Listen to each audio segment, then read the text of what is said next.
Good morning participant. Welcome to Roundtable Discussion on Sustainable Business, post G20 and COP Reflection. This event is collaboration between SBM ITB and Pertamina. Thank you. Okay, good morning. Selamat pagi. Assalamualaikum warahmatullahi wabarakatuh. So welcome to SBM ITB Jakarta campus. My name is Hery. Currently, I'm the acting director of SBM ITB Jakarta campus. So today we have roundtable discussions on sustainable business post G20 and COP reflection with prominent speakers here. Yeah, Netherlands Professor of International Business Society Management from the Rotterdam School of Management, Erasmus University. And then the second speaker is our fellow lecturers and also practitioners, Dr. Agung Wicaksono, the managing director of Jababeka infrastructure and also former deputy chair of the Energy Sustainability and Climate Task Force of G20 Indonesia 2022. And also the speaker from Pertamina, now with Bapak Hery Haerudin. Good morning, Pak. Vice President of Pertamina Energy Institute, Strategy Portfolio and New Venture Directorate. So, yeah, well, I'll give a bit of introduction about what we are doing here related to the topic of sustainability. Yeah. So in Jakarta campus, we mainly have MBA students. Yeah, we have some DSM students as well, doctoral students, with several type of programs, yeah, or we call it classes.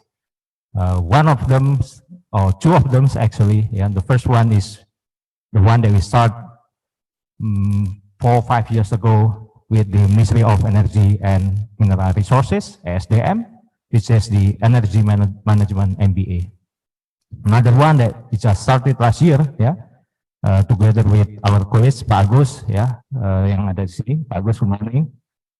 We start what is called as Sustainability MBA. Yeah.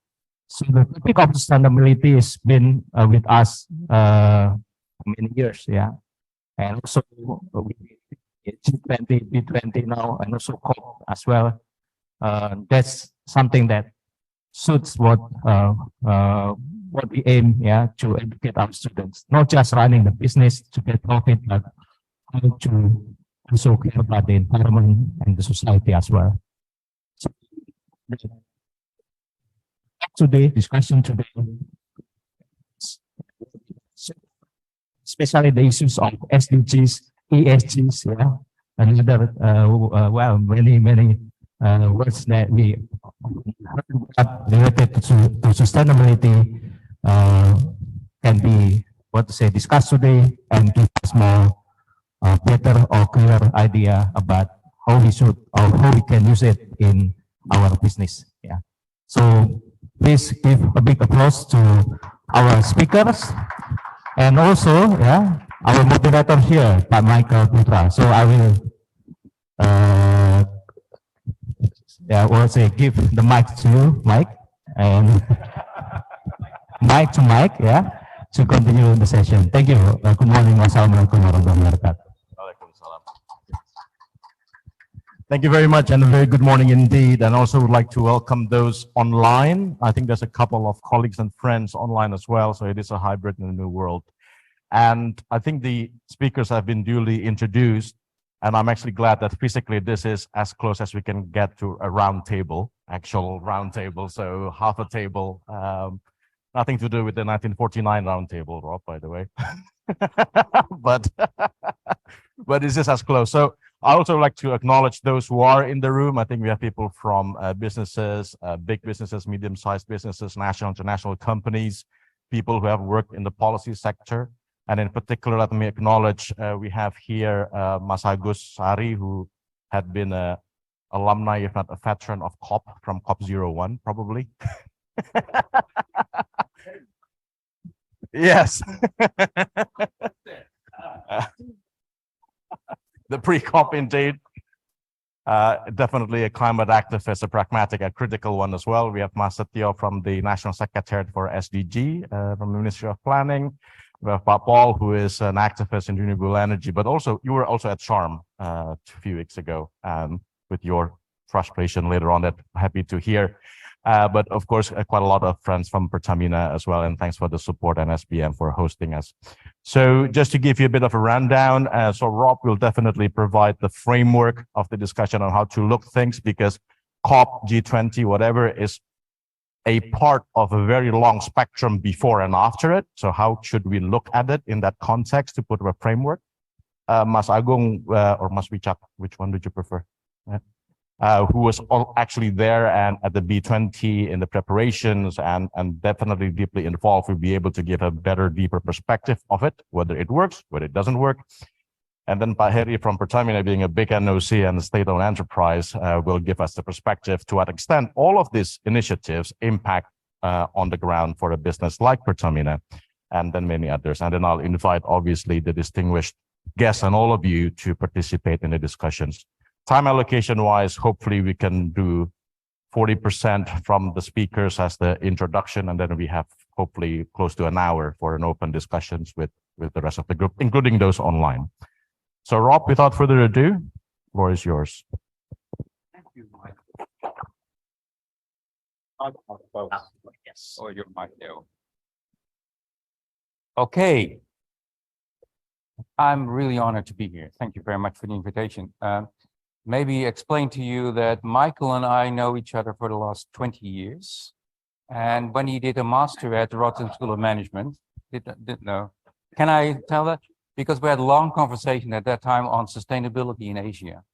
And I remember, because he wrote an excellent master thesis, and then he went to the private sector, which, okay, yeah, you gain some, you lose some of our students, but now he's also doing a part-time PhD also. But one of the key elements that we discussed about sustainability in Asia is actually one word: pragmatism. So not about norms and ideals, but actually pragmatic. And that struck me always. And then the last 20 years we kept in touch, and I'm really happy also that the first time I'm here in Indonesia. I've been advising the Filipino governments and companies, big companies also. So I know something about the culture, but of course, Indonesia is completely different from the Philippines. Don't worry, I will respect everything that is here. But so what I would like to do is the following. Let me see whether this works. It doesn't. Can somebody, it goes a bit slow. So I've been doing a book tour.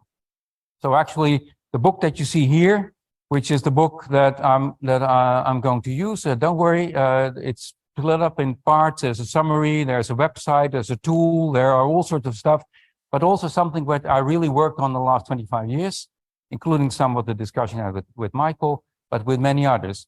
And I started in Poland, in the UK, then to Denmark, the Netherlands, then I'm now in Indonesia and Malaysia next week.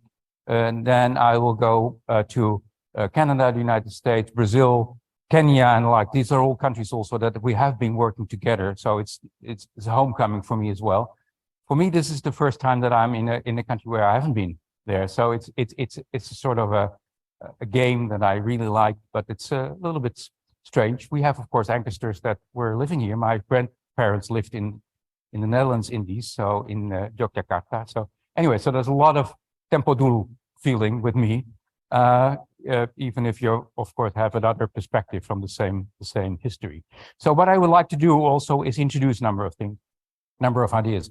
One of them is what Michael will also tell you about, and hopefully we could work together with the business school also, is on the Better Business Can. And the Better Business Can is a tool that actually we defined in order to make it work for companies like Pertamina and others. Say within 20 minutes, you get a sort of impression where you are, in order then to figure out where you want to go.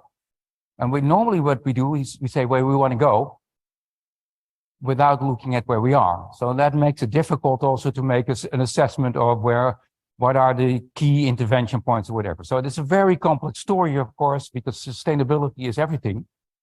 It's the history, it's the future, it's the present, it's government, it's business, it's NGOs, civil society, so in order to make into that, I don't normally call about that in terms of a jungle, standards, ESG, for instance, what does it mean? It means 100 different things. Sustainability, what does it mean? SDGs, well, that we know. Sustainable Development Goals, 17. Well, we have but 169 targets and 230 indicators, and actually the academic debaters, there are too many, or the academic debaters, there are too few. So we're in the middle of that, and I don't mind, by the way. So I hope we can have a discussion also on that, but we don't have time to discuss it all. So basically what I did, this is, by the way, my legitimation also of the world tour. It is completely CO2 neutral, which means compensation and a book that is printed on completely recycled paper and whatever. But I hope, of course, that the impact of what we are doing here, the longer term impact, is that we get a CO2 neutral world and a just world. So I will explain what that means. And just a slide on my history. I founded the Department of Business Society Management 25 years ago at the Rotterdam School of Management. Also a partnership resource center. We have the biggest department in the world, by the way, with master students on sustainability and business in one of the prominent business schools in the world. And just to impress you, of course, I wrote 25 plus books and 150 papers published. Don't worry, publishing papers means the double number has not been published. But that's how the competitive environment of academia works. I think some of the people here know that, what that means. So why this book? Why I'm here also, and I'm really committed also to help you through this and to see where we can help you also. Why the book, why the tools, the website, but also why the focus on the SDGs and also the private sector focus. Because normally people would say SDGs or COP or G20 is government. Well, actually, just quoting a few of the people that endorsed the book also, this is Ban Ki-moon, he basically said the private sector should be in the lead. And by the way, he also said he likes the book. So anyway, sort of subliminal marketing. But also one of the biggest business representatives, maybe you know him, this is Paul Polman of Unilever, who wrote the foreword for the book, by the way, but also clearly he talks about the SDGs as the business model for the world, or the business plan, to be exact. So the involvement of the private sector, other than with the Millennium Development Goals and all sorts of other traditional development project, it cannot be a government activity. It should be also involved private sector, actually, and the private is the profit, but also the non-profit sector, and it is important. So that is, of course, was our take also on why a business school should be involved.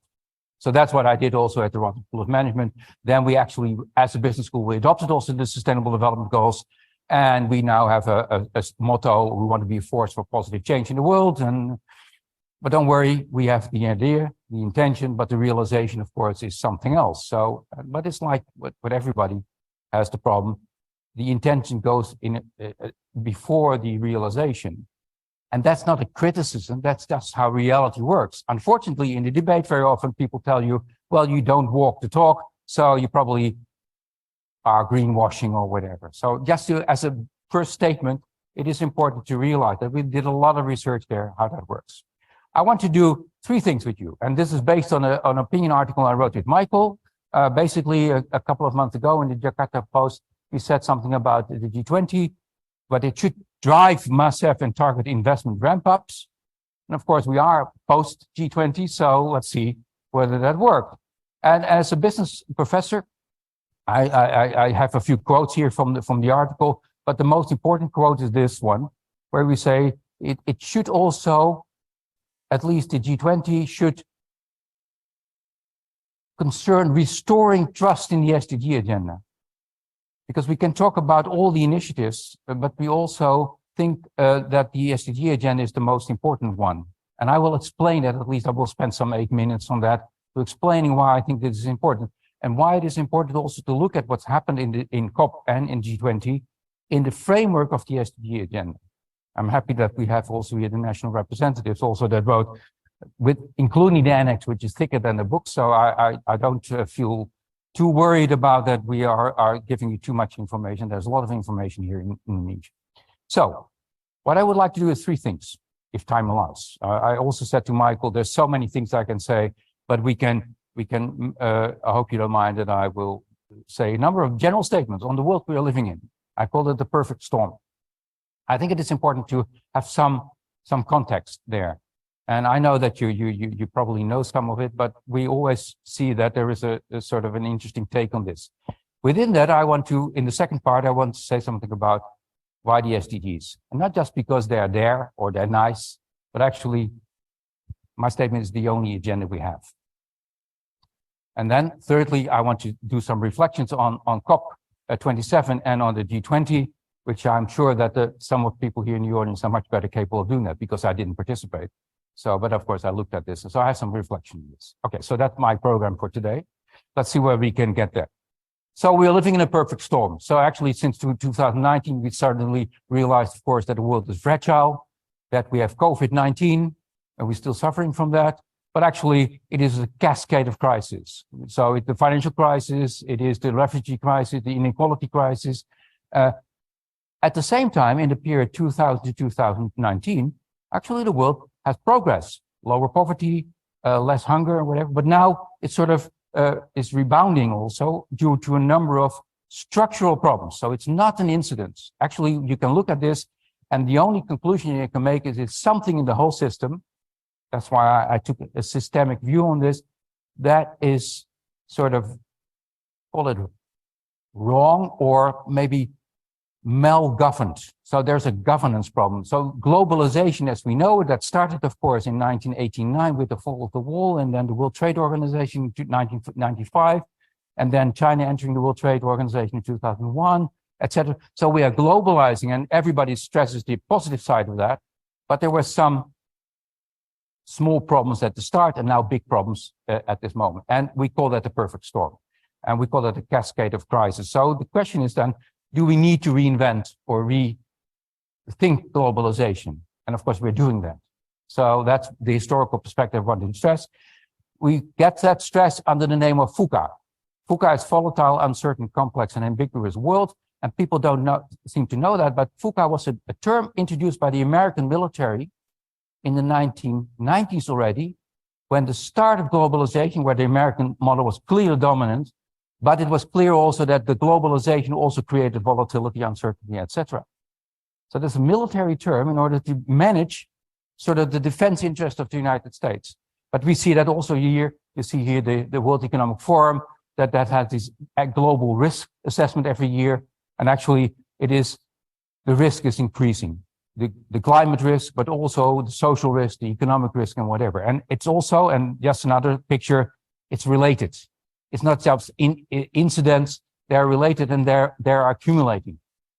And that is important. So we are facing interconnected risks in the world, even to the extent that there are a clash. And just to simplify a complex issue, because that's why I write these books also, to also help you understand the complexity of that. By the way, the World Economic Forum and also the international podiums do the same thing. So I'm not alone.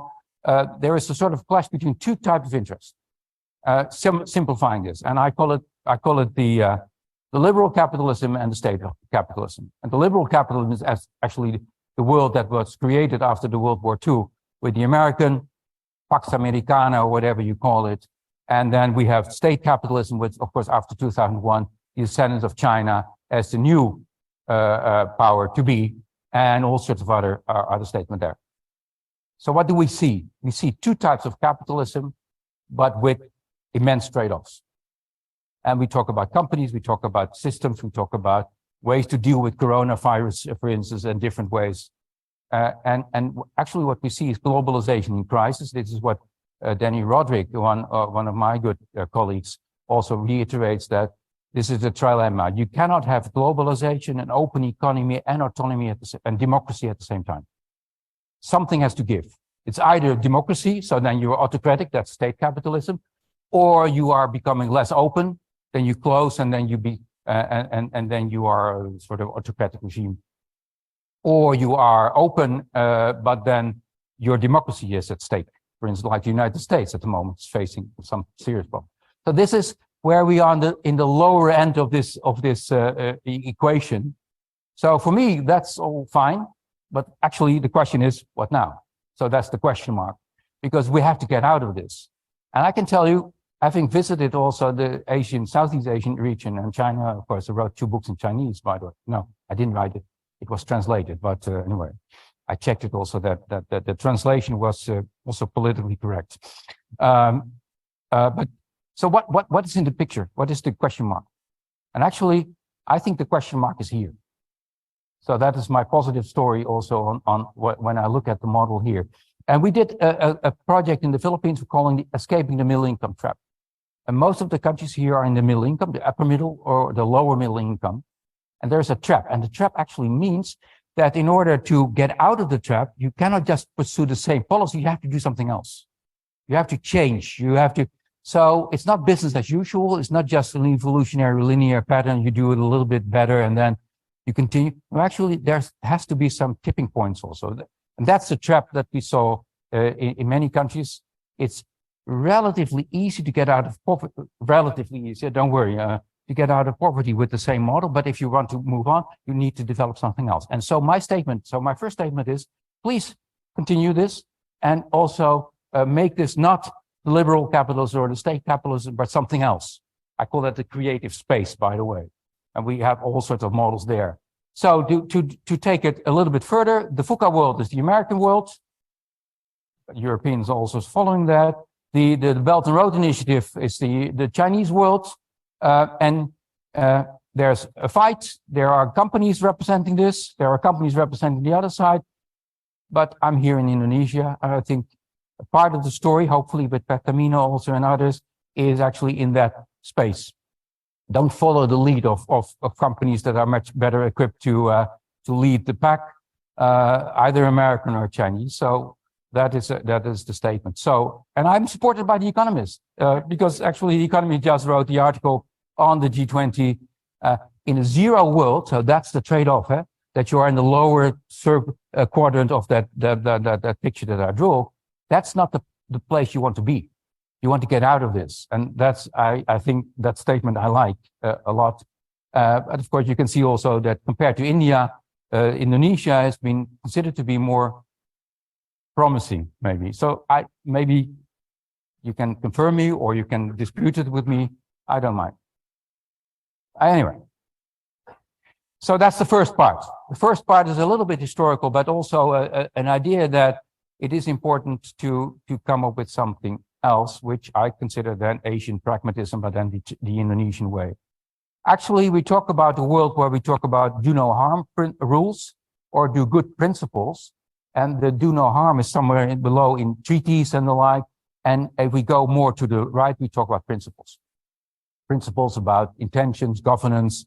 The race to the bottom is the one that we are looking at the time. We want to prevent us from going down in taxation, in labor rights, in pollution and whatever, which is then regulated. For instance, that is part of COP, for instance. But the principle-based route is something else, completely different. Of course, they are related because no principles without also rules. So what we see is the OECD, we see the COP, the Paris Climate Agreement are more or less in the rule-based element. And if we go further, then we see the European Green Deal. We have rules, but we have principles also. And then we have, and that's where I'm coming to, the SDGs, which are completely principles-based. I hope you know the SDGs. It's about setting rules for 2030, no poverty, equal participation, gender equality, life on land, but justice also, and all in terms of a midterm promise based on principles. It's a principle-based.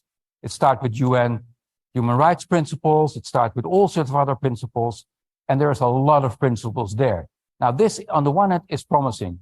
On the other hand, it's like with the ESG discussion we also had, it's extremely confusing. So what principles then? And I use one of the other endorsers of the book, Professor Puntoro. I like his statement. It says strategy changes, but principles remain. But of course, which principles? Now, so this is the little second part of my presentation. If I looked at the principles, by the way, we cover them all in the book. And so actually, and you give you a sort of an escape from getting confused because we have global principles. Then we have other principles, which are more into circularity, materiality principles. Then we have even more detailed principles at the business level. And even if the individual level, we have more principles. I'm not going to talk about that, but actually we made it clear that if you want to have a principle-based company strategy or a government strategy, one way or another, you have to deal with them all, sort of. Cannot make it easier. But actually, it is relatively easy also because there are, and this is where we say there are systemic principles. So that's about the UN Sustainable Development Goals and the principles sustaining that. Then there are what we call societal dynamic principles, which basically define the national context in which in Indonesia, then you can talk about, for instance,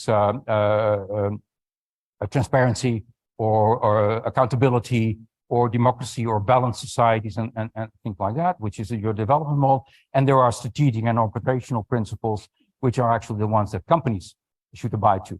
So we make that distinction, and even there are parts in the book also. So then the second part then means, well, we have this SDG agenda. Why is it so important? Why is it so special? Well, actually, when I look at the historical perspective in 2015, I used the word that Paul Polman, so he was the leader of the business community on a global scale. So not that he's a Dutchman, by the way, but nevertheless, the CEO of Unilever, he said it was a happy confluence of factors. Because in 2015, after years of negotiation, multi-stakeholder negotiation, also with, I heard many of the Indonesians also were there, hosting also conferences like that.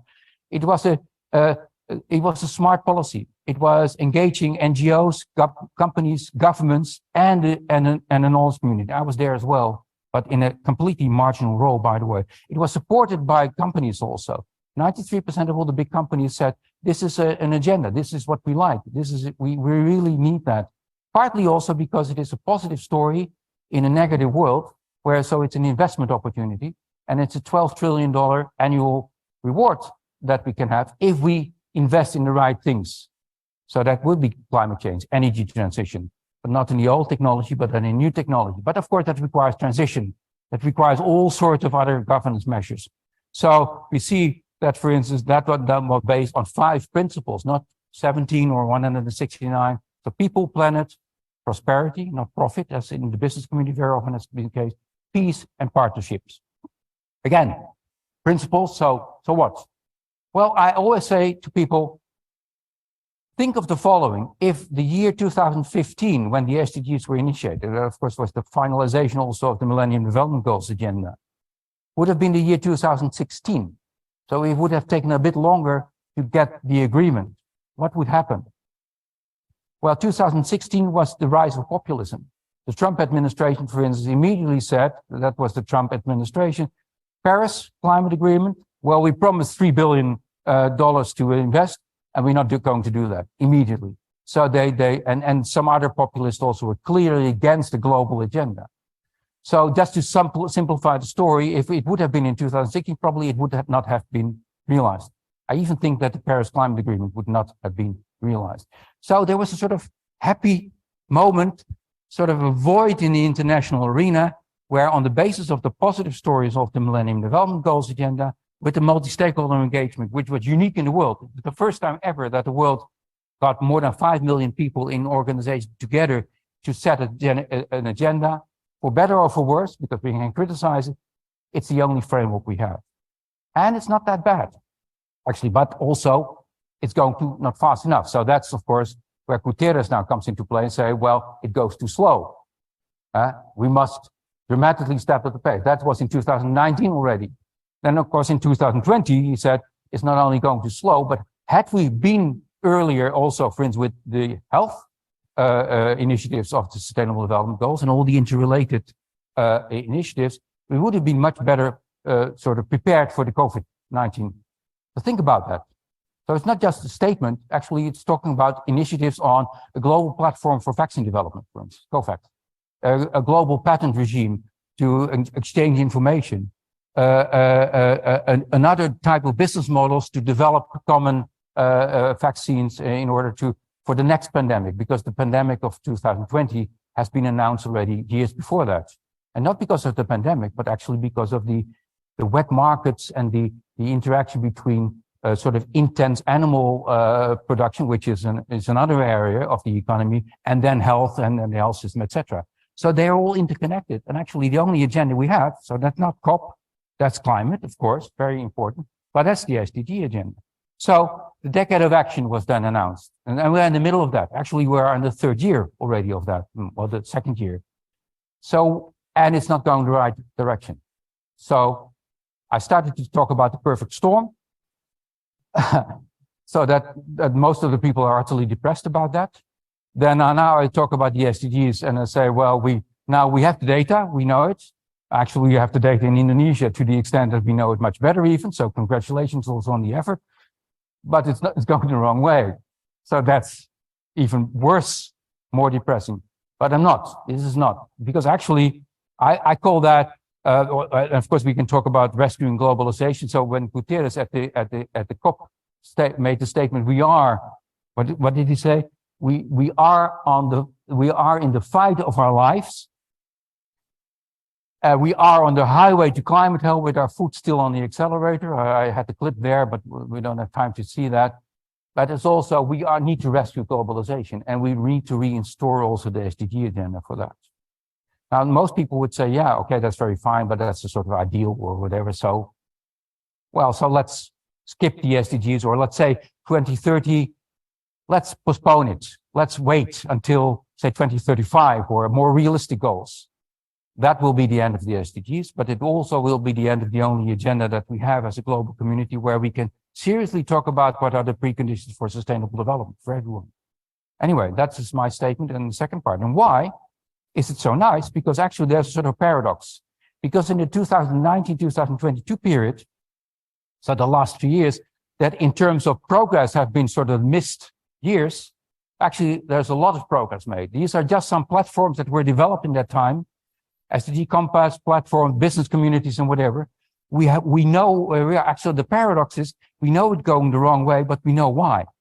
We know where. We know how to intervene. We know that also, for instance, because we call this the guardian agencies, the World Trade Organization. They are making sure that we know the data. And we move, this is what we call tier 1, 2, and 3. Tier 1 is the data we know. We improve that. Tier 3 is the data we don't know. That has been declined. So the 2% ratio of actually the data, relevant data on, and I'm not talking about just economic development. We talk about health, gender equality, education, all those elements that we know are interrelated. And in the past, I'm a business professor and I'm also a political economist. There was a lot of discussion on what actually means sustainable development. What actually is GDP? Do we need that data? Well, we need it, but we also need more data. So that period now not only developed more data because of those, but also developed data, for instance, on national scales, dashboards. We have data, of course, and I put here the voluntary national report of Indonesia, where we see many countries reporting, but not reporting on it, but also developing data in order to be able to figure out what that means. And also, and this is the Indonesian, of course, case, where you can see that Indonesia is now one of the leading countries in covering also where you are. I think it's only 1% of the data that are really missing still. And that's great. It also helps us a lot also from science, but also from business perspective to see how we can align company strategies and government strategies. By the way, I'm a business professor, so there are business schools, there are business reports, UN Global Compact, that cover this. And this is, for instance, what we can say. We can certainly now say, and we'll hopefully have a discussion with Pertamina this afternoon also, but businesses, I do that all the time. We know it's not insufficient support, and actually there's lots of support. Not because of philanthropical reasons, but because companies know it's core business, and the change is really necessary, and the agenda is really promising, but it's difficult to make it core. So that's the second one. It's difficult also to prioritize SDGs. It's a complex agenda. Actually, everything is of course complex, but actually, if you are a big company and you want to invest in, you want to move from oil to gas, or from gas to renewable energy, whatever, that's an immensely risky program. So actually, companies know that investing in sustainability actually is just an investment curve, as normal, and it's complex. And so you need also, for instance, partners. You cannot do it alone. So yes, so we know that these are the gaps in the company strategy, and that's where, of course, I wrote the whole third part of the book, helping companies to say, what do we know actually? We know a lot about how that means. We also know that companies, and that's the last point, are too ambiguous about what they want from governments. They are, for instance, very often they just go for lower regulation or no taxation. And that's a short-term policy very often. So you need to be smarter. I can say that here at the business school, of course. I hope you don't mind. That's not a criticism, but it just is sort of, we see that there are so many strategies that you can do. But then governments and companies need to align more. So finally, getting out of this whole mess. And so we try to create change in that perfect storm. And that's where I take the last 5 minutes, Michael, is that okay? To give my take on the COP27 and the G20. So actually, this is the question. Are we getting into the direction of the SDGs, or are the SDGs helping us to help to design where we are at COP and at G20? So I'm looking at COP and I think there's a retreat. The Paris Agreement in 2015 and COP27 is not really working very much. So there's a lot of criticism also on this. There are some good parts on this. I will say something about it, and I'm really happy to see whether I'm right in my assessment here. But I also see that the G20 is actually improving in terms of principles and setting the agenda for a more future-oriented strategy. So it's a mixed picture. So COP. This is COP. Let's go to COP and say, okay. I saw that the 1.5% Celsius degree target, which is 2030 also, was barely kept alive. Now that also resembles the problem I have with the SDG agenda. If you start saying we want to postpone it, you will take away all the elements of the urgency of the agenda. That doesn't mean that you are sure that you will reach it, but it should be a goal. You should not do that. And we have the controversy that, for instance, the loss and damage fund, which is considered by many countries a big bonus of the COP agenda, but actually it is repairing stuff. It's not preventing stuff. And the same is true with whether we're talking about phasing out fossil fuels or phasing down. There are all sorts of compromises. But you can see already, COP is you are operating in this lower triangle also of that picture. You are compromising all the time. But actually, on the basis of, let's not make it worse, something like that. So that's my idea. Although I think that the Rainforest Protection Act, where Brazil, Congo, and Indonesia got together, it's a promising initiative. Summarizing this is that when I look at COP, and I quote a number of observants here, COP27 was intended as a fight for progress, but became a fight against regression. Let's see whether you agree. And this is not a criticism, but actually it is something that we could anticipate already in the setup of the Paris Climate Agreement. We managed to make weak appointments on compensation for climate change damage, although no concrete agreements were there. But we were not able to make appointments on how to prevent damage. Prevention is where you look in the principal space, and of course, if I look at the three goals: so mitigation, adaptation, and compensation. Mitigation, well, it's a sort of really, it's a really mixed picture, not very positive. The positive side, however, is that this is, for instance, the president of the Maldives, who also endorsed the book, by the way, said the private sector needs to be involved much more. And actually, that's one of the problems that we saw at COP. The private sector was involved. This is, for instance, the initiative We Mean Business Coalition.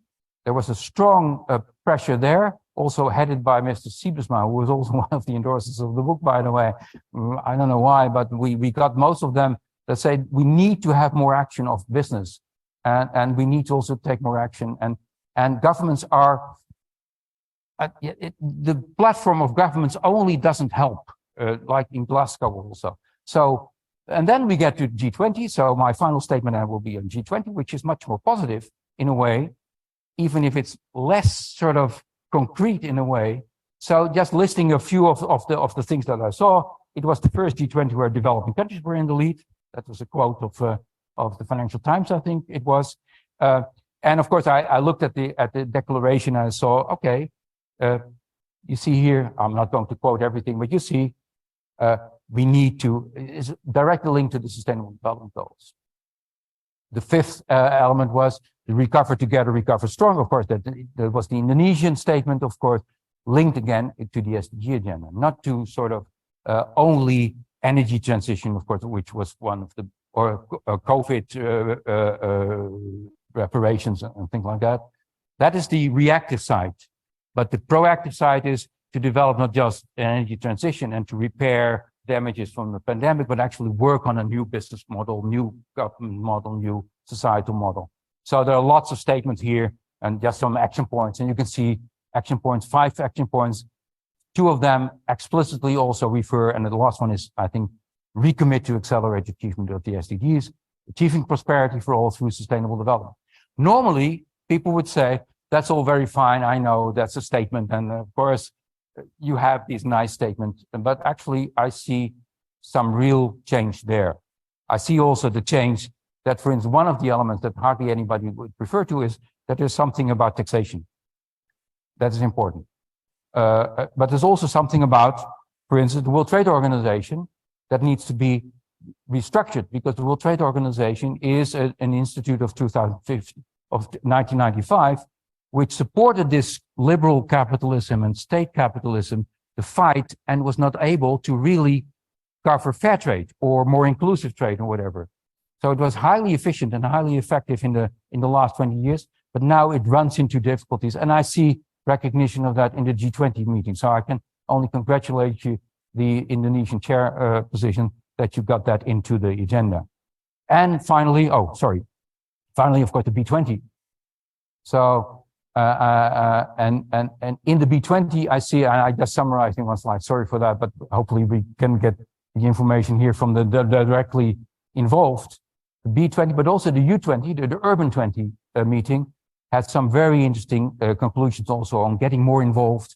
And from that perspective, including, of course, the government, but also that companies want to take the lead and take responsibility. So in that way, I'm optimistic, but hopefully in a realistic statement that you by now know, we are in a perfect storm. We cannot just wait and see, well, inaction is not an issue. So in a way, summarizing this, I look at this as the glass is half full or half empty. If we look at this in terms of wicked problems, and we have to cover it, that's the COP agenda, I'm not very positive, but prove me wrong, please, also for the companies.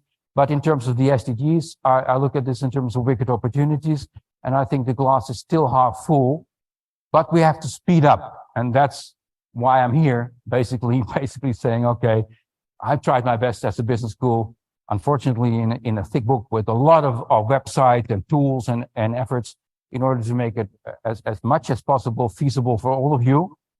But I'm Dutch and I'm just from a distance, and you have to do it yourself. We have to do it ourselves, by the way.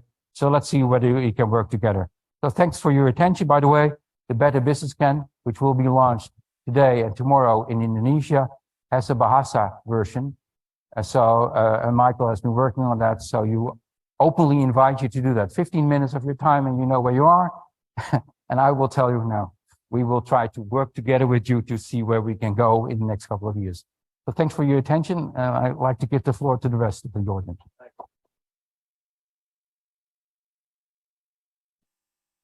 Thanks, Rob. After two, I just want to give you a segue because I don't know to what extent people have read it, but it would be good to hear from you on the 17 pages of the Leaders' Declaration, the 130 pages of the G20, to what extent that actually drives investment for the $5 billion SDG opportunity or the $3 billion gap, whether the 2 weeks event you saw recently actually helped track that. The president give a view of yourself to the project. Over to you. All right. Thank you, Michael.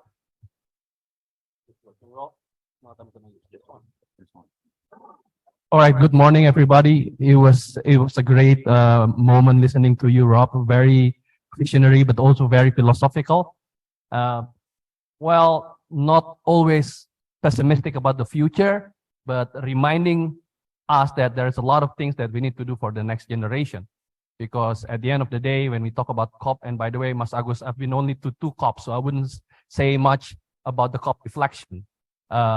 But COP basically is about how we make sure that this planet Earth is something that we can ensure to be not being just something being passed on from our ancestor, but something that we really borrow from the next generation, the younger students. And here I am coming from the business side.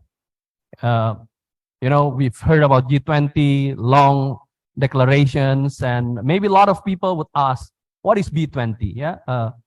And there was a funny story. The first time I was called by a colleague of Hery, and that there was an order from Ibu Nika that I joined the B20. I said, is it still B20? I thought it's going to be B30 and B40 now, right?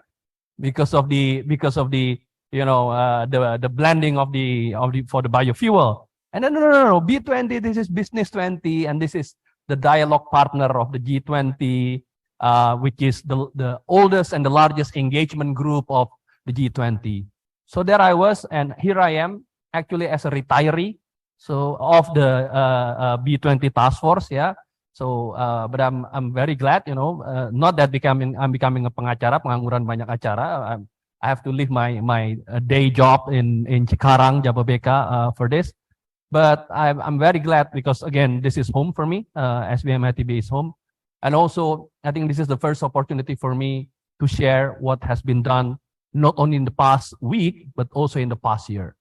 So as a next step, I'd like to begin with that story that began with this call from Pak Oki Murasa, Pak Hery Haerudin's colleague, and then followed by another message from Ibu Nika that I have to help her in this B20.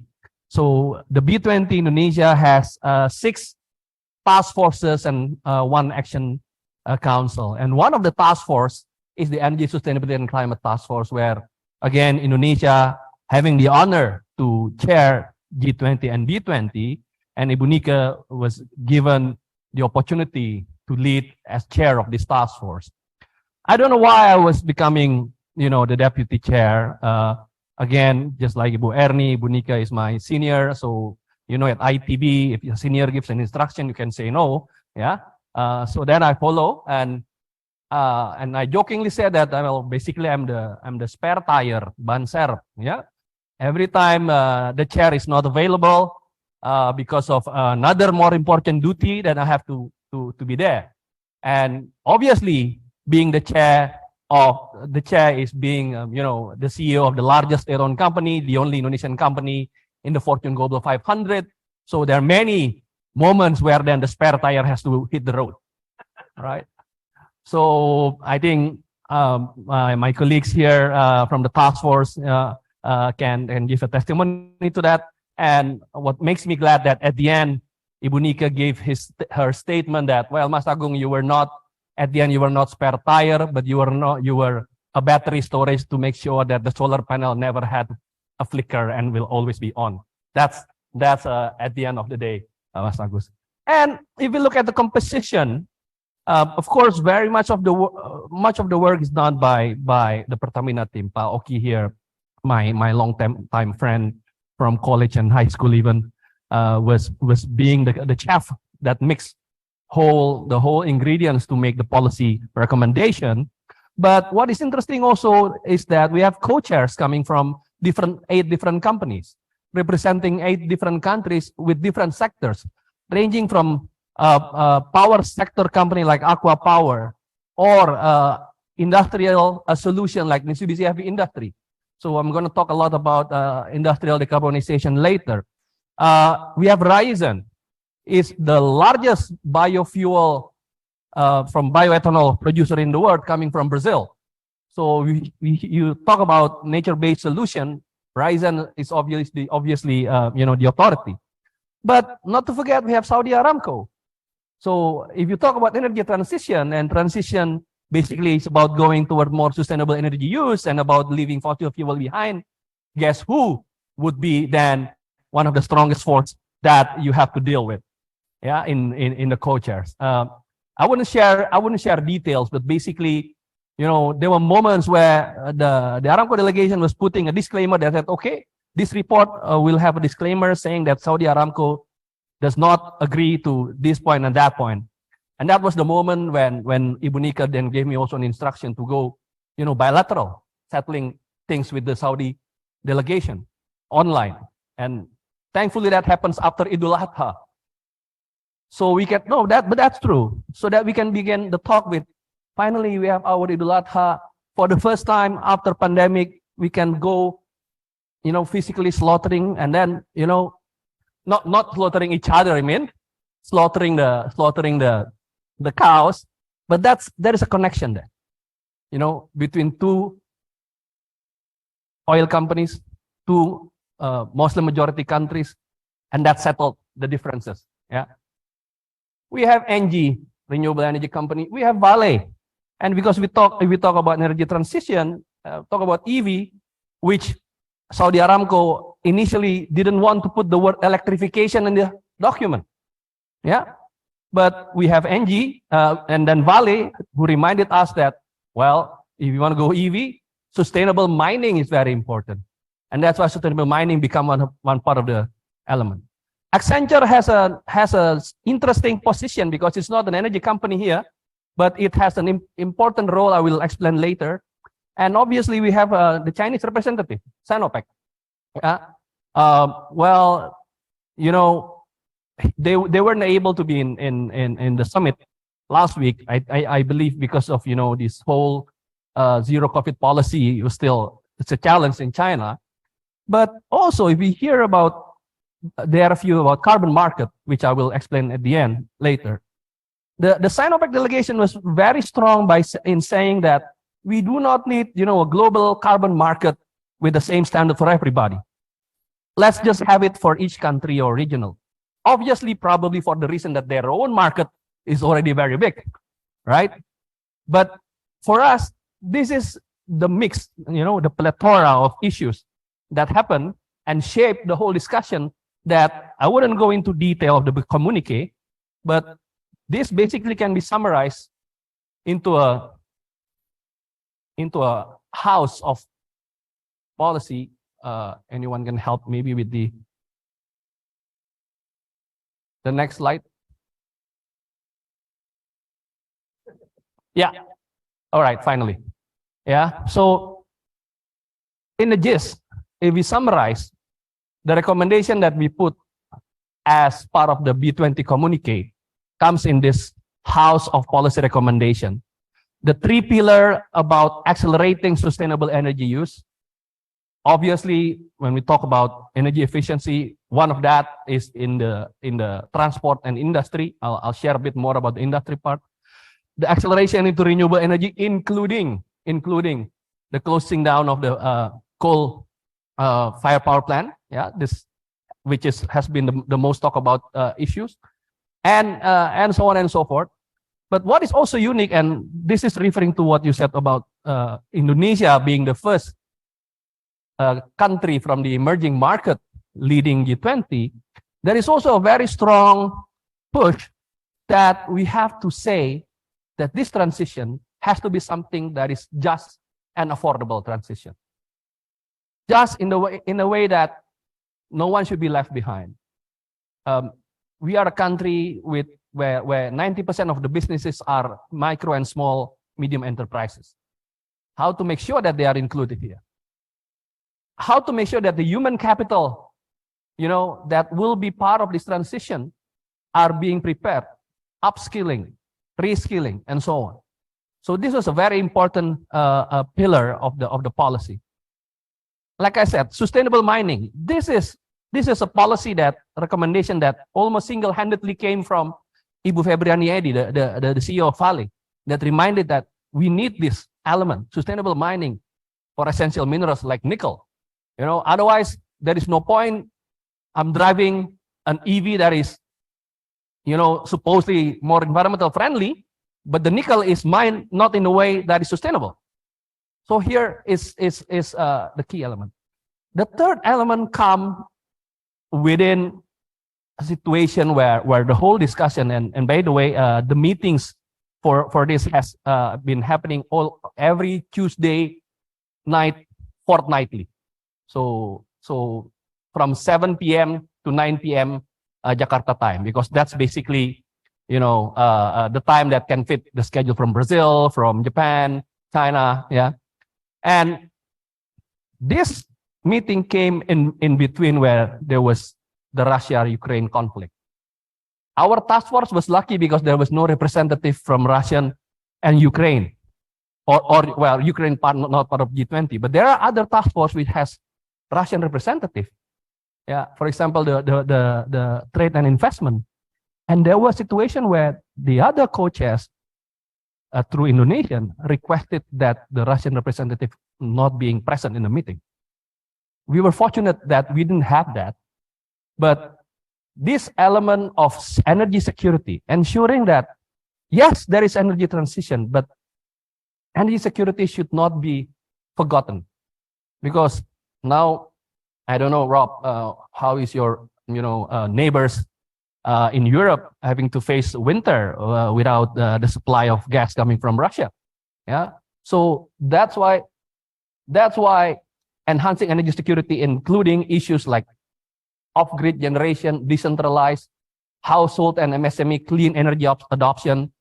Obviously, if we talk about the induction stove, it would have been a very good example. Unfortunately, back home, it wasn't really happening. Yeah, but these are the key 3 policy recommendations, which will be elaborated into many policy actions that I'm not going to go into detail. You can go in the B20 website, go to the B20 document part, and then you'll see the communique as well as the policy paper of that. And you'll see the detail being done very well. Also, I might say with the support of our knowledge partner, PwC and BCG, as well as the support of other network partners like ICC, WEF, ADB, and WRI. So that is policy recommendation. One of the statements that Ibu Nika reminded us, what differentiates us B20 and G20 is that we're not only about recommendation, but we're also about action. How to make sure that we do also business action. And there are many business actions, cooperation being signed, MOU being signed. Pertamina signed an agreement with Aramco, for example, in developing hydrogen and ammonia. Pertamina signing with ExxonMobil about developing a hub for CCS, right? So obviously, real things happening on the ground. Vale signed an agreement with Zhejiang Huayou about establishing a new HPAL nickel processing in Pomala, which is more environmental friendly. So this is what is meant by B20 is also about business action. We don't want to be like what a lot of people said, G20 is public kata-kata, yeah? But we need to do something in the real public. And that's where I'm coming from. I come from a estate managing 5,600 hectares of land with almost 2,000 companies. And many of those companies are RE100 companies. I've been in the job only for now about 13 months. And one of the things I do when I begin a job is to visit my tenants. And some of the tenants were saying to me, when I asked them, what is your biggest problem? Pak Agung, if you don't get renewable electricity for energy supply, then don't blame me if in the next 5 years we're not going to be here in our estate anymore. Because that's the mandate of the headquarters. My company has set a target that we have to go net zero by 2030, 2025, and so on. And that struck me. Jababeka Industrial Estate, built in the land in Cikarang, West Java. You should go there, Rob. It's an hour drive only from here. Yeah, it has been there for 30 years with companies from 30 different countries. It's hard work to get investment coming in, jobs being created. If these jobs have to go away one day because we cannot provide clean energy, then we are not only being guilty for our next generation, but also for the current generation. So that's why one of the business action that we took when at the side event of the B20 Summit was when we declare Jababeka together with Pertamina as the energy company, as the partner, and three other tenants, three key leading tenants. One is Unilever. Obviously, you know Unilever, Rob, yeah, something, almost everything that deals with our life may be coming from Unilever. Yeah, they have 5 factories. Unilever alone have 5 factories in our area. Yeah, from skin to ice cream to savory and so on. And they have a target of net zero by 2030 for scope 1. And for scope 2 and 3, they have a target of 2039. So I said, look, I don't want you to go away. Obviously, it's a big loss. Yeah. So let's make a coalition. Yeah. Another company is L'Oreal. L'Oreal also, you know, beauty product, also very strong net zero commitment. Yeah. Yeah. And well, strategically, we invite also a Japanese company, which is part of our tenant, Hitachi. Hitachi Astemo is a automotive component manufacturer, is a joint venture between Hitachi and Astra. And what quite struck me is that they managed, with all the challenge that a lot of people are facing, they managed to install 1,400 kilowatt peak solar PV on the rooftop of their factory, which to date, right now, is the largest in one single building. So we use that as a symbol that we as an estate, we're going to go net zero. And the government has 2060 as target. The business side will do it a little bit faster, 2050 or even earlier. Unilever has 2030, but with this, they can, you know, pull along many other companies to follow. Yeah. Interestingly, there was one of the small companies in the estate suddenly coming to my team saying that I want to go net zero, which struck my team because this is a small and medium company. And then when we asked what's the reason, because we are supplying to IKEA, and IKEA demanded us to do so. So if you want to do changes, you got to bring together the big power, the power of demand. And I feel that my role in the industrial estate is about demand aggregator, but also voice aggregator. The voices of these companies that said that we might have to go if we don't get the renewable energy that we need. Yeah. And this is not only about solar panel. This can go into issues of maybe centralized boiler. Yeah. Or maybe about hydrogen supply. Yeah. So there are many opportunities on that. And we're very fortunate when we declare this commitment that we will be net zero industrial cluster. This is happening at the moment when Indonesia, again, the developing country leading B20. And this is also the first industrial cluster, not only from Southeast Asia, but also from developing countries that declare this. Because in the list of the World Economic Forum signatory of industrial cluster committing to transition toward net zero, here you see in the map, everyone else is on the western side of the world. We would have been, I think, we would have been the first one from Asia if it were not from Envision from China declare it just a few weeks ahead of us. Yeah, yeah. But don't worry, this guy Envision, they are almost starting from zero, so it's easier to be net zero. Because they're going to do a new industrial park in that. But to us, we are an existing cluster, yeah, with 2,000 companies, 1.2 million population living there, and we declare net zero, and here we are, the only Southeast Asian industrial estate declaring that. And next month, January in Davos, there will be an annual meeting for this. We're going to be preparing. Now, after the declaration, is what we are preparing right now is the work plan, the roadmap, how to go net zero. Yeah. Hopefully, I think Ibu Nika will be there in Davos. Hopefully, also Ibu Ira, the CEO of Unilever, who is also a chair in the Action Council in B20. Hopefully, will also be there. And we from Jababeka, obviously, we're working together with Accenture, one of the co-chairs, to design this roadmap. First of all, we start with the baseline, and this is more difficult because we're going to make a baseline not only for one company, but for the whole estate.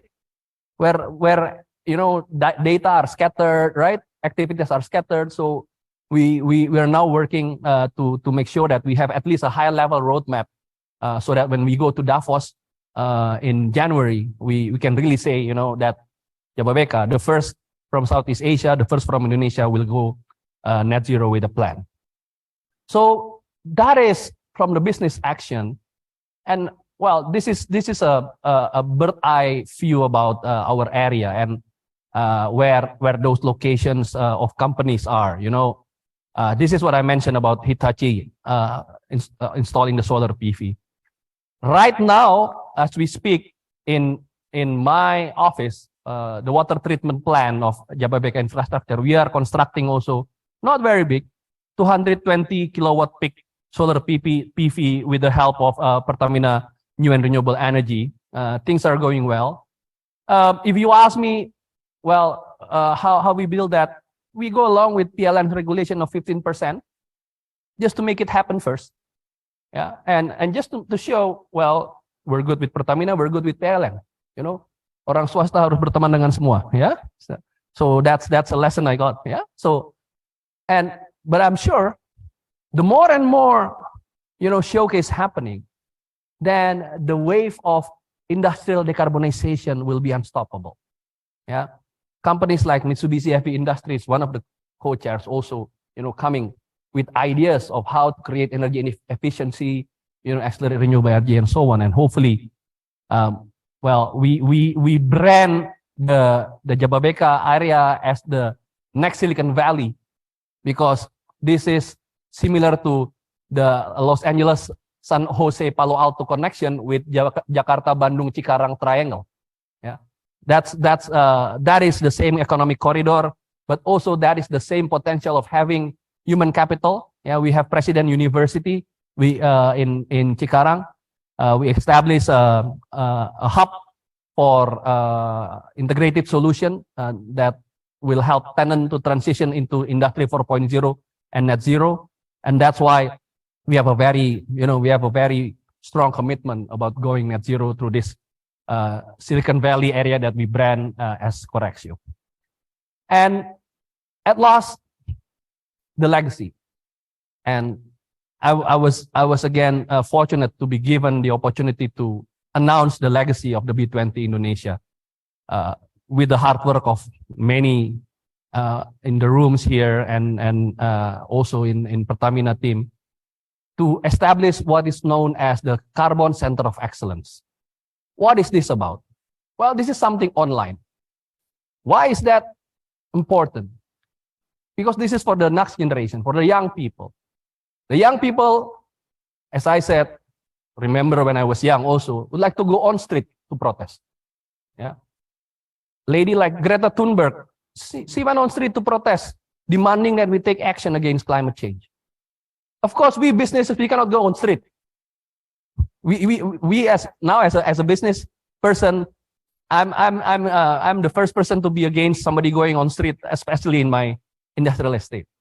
Yeah. So we decide that we need to do something else. We decide to go online. With what?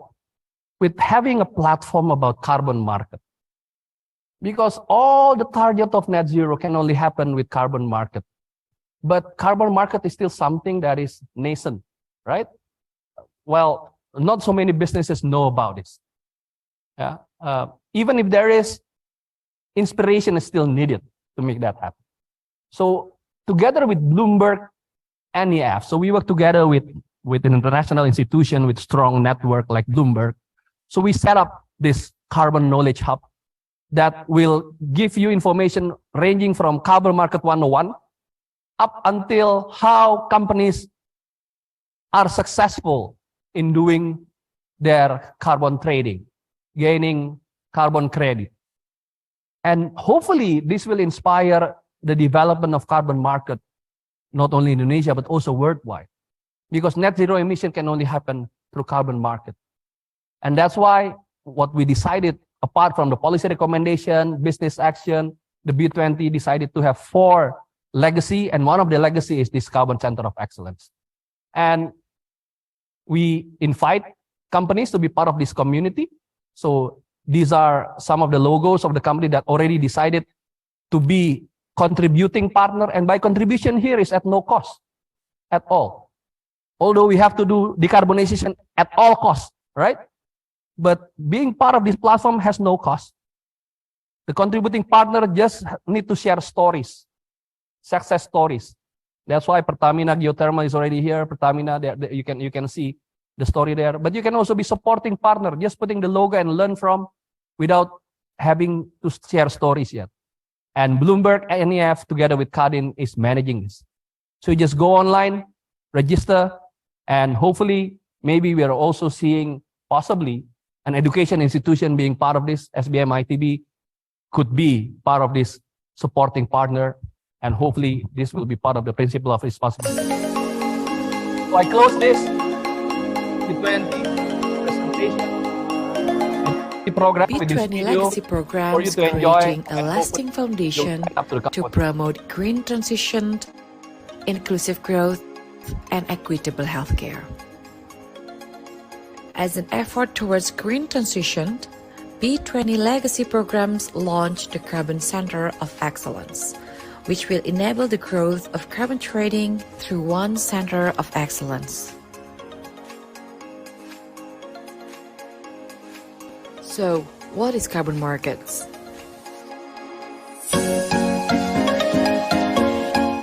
To ensure we're making the right decisions that benefit us both economically and environmentally, we need to put a price on carbon.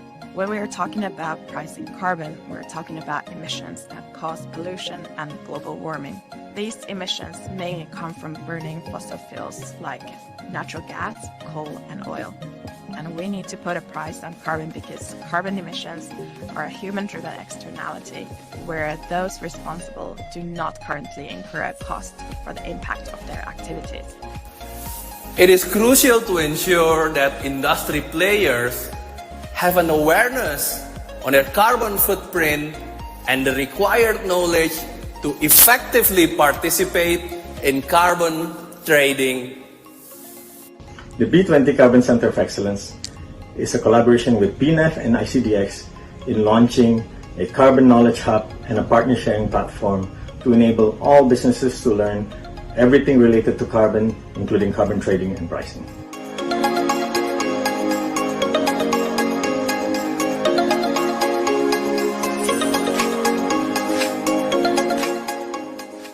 Knowledge Hub is a fully public web platform that provides companies and policymakers with the knowledge and insights to understand and take advantage of carbon markets. The world of carbon trading can be tricky to navigate with its many policies, asset types, mechanisms, and players, not to mention the abundance of acronyms and jargon. Carbon Knowledge Hub provides much needed transparency and credibility through primers, fact sheets, and other resources by strategic research provider Bloomberg NEF. If you're a beginner, you can start off with the basics section, which explains the fundamentals of how these markets work, who's involved, and current trends. The website covers both compliance and voluntary carbon markets, permits, and offsets. If you're a more knowledgeable user, you can go to the fact sheet section, which contains concise explanations of key topics. An important component of the Carbon Knowledge Hub is the stories section.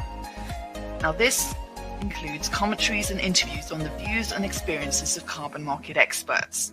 One of the aims of this initiative is to build a community of players involved in the carbon markets.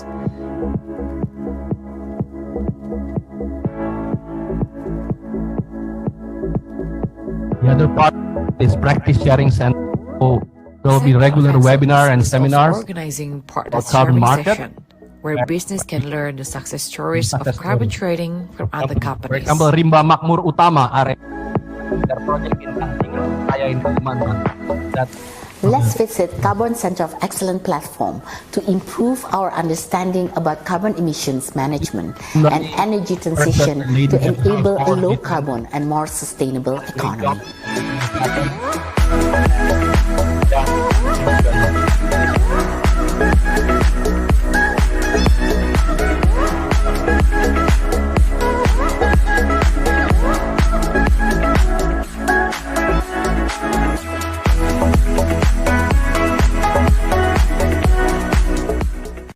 Thank Thank you, Agung. Nice music, by the way.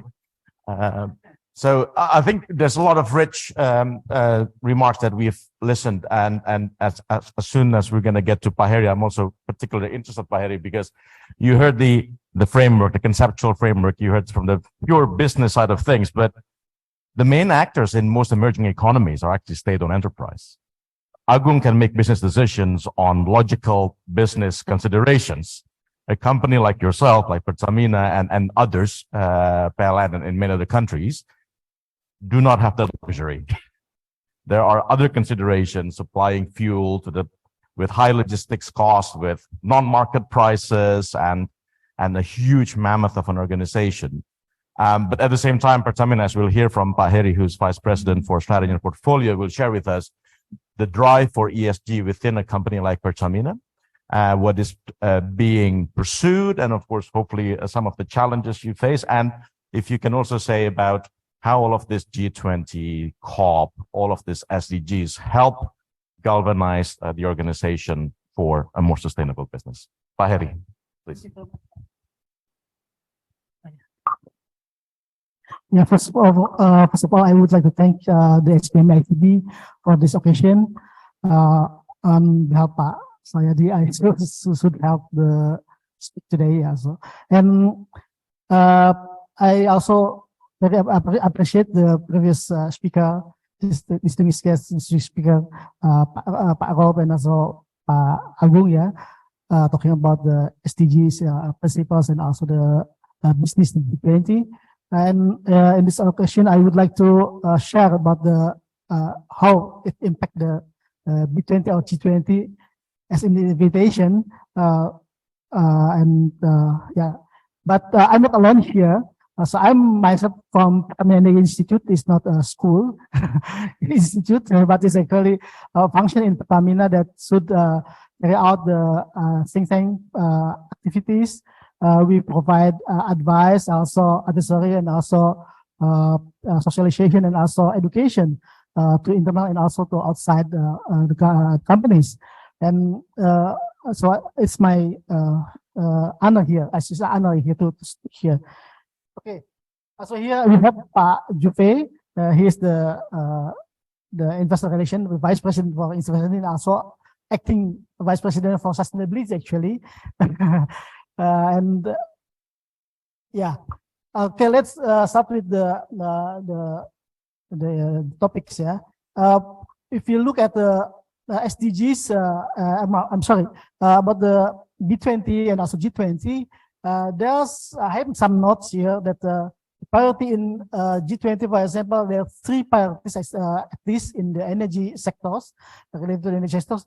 First is the security of energy acceleration. Accessibility, I'm sorry, security energy accessibility, and then scaling up the smart and clean energy technology. And the third is the advancing clean energy financing.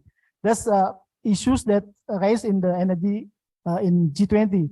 And if we look into these three priorities, Pertamina as the state-owned company, as mentioned by Mike, have actually big function. So we have to serve the nation in energy sector for the whole region. So we have to carry out the one price policy for the fuel, for example, and it's not a simple process because it covers more than nowadays, I think more than 200 outlets for the single price fuel single price, and then also to have a better accessibility together with the villages and also small private companies. Pertamina has also the Peta Shop program, for example, that go into the villages and so. And then we have more than 1,600 now shops, Peta shops, that also will provide this security, energy, and accessibility in terms of the fuel.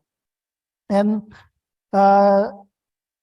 okay, as a state-owned company, of course, we have to follow the regulation, the policy that given by the government, and the government, and the policy. We also then make in Pertamina internally. We said that this energy transition, for example, we have to set up the policy. We have to set up the organization, and we also do some enforcement in that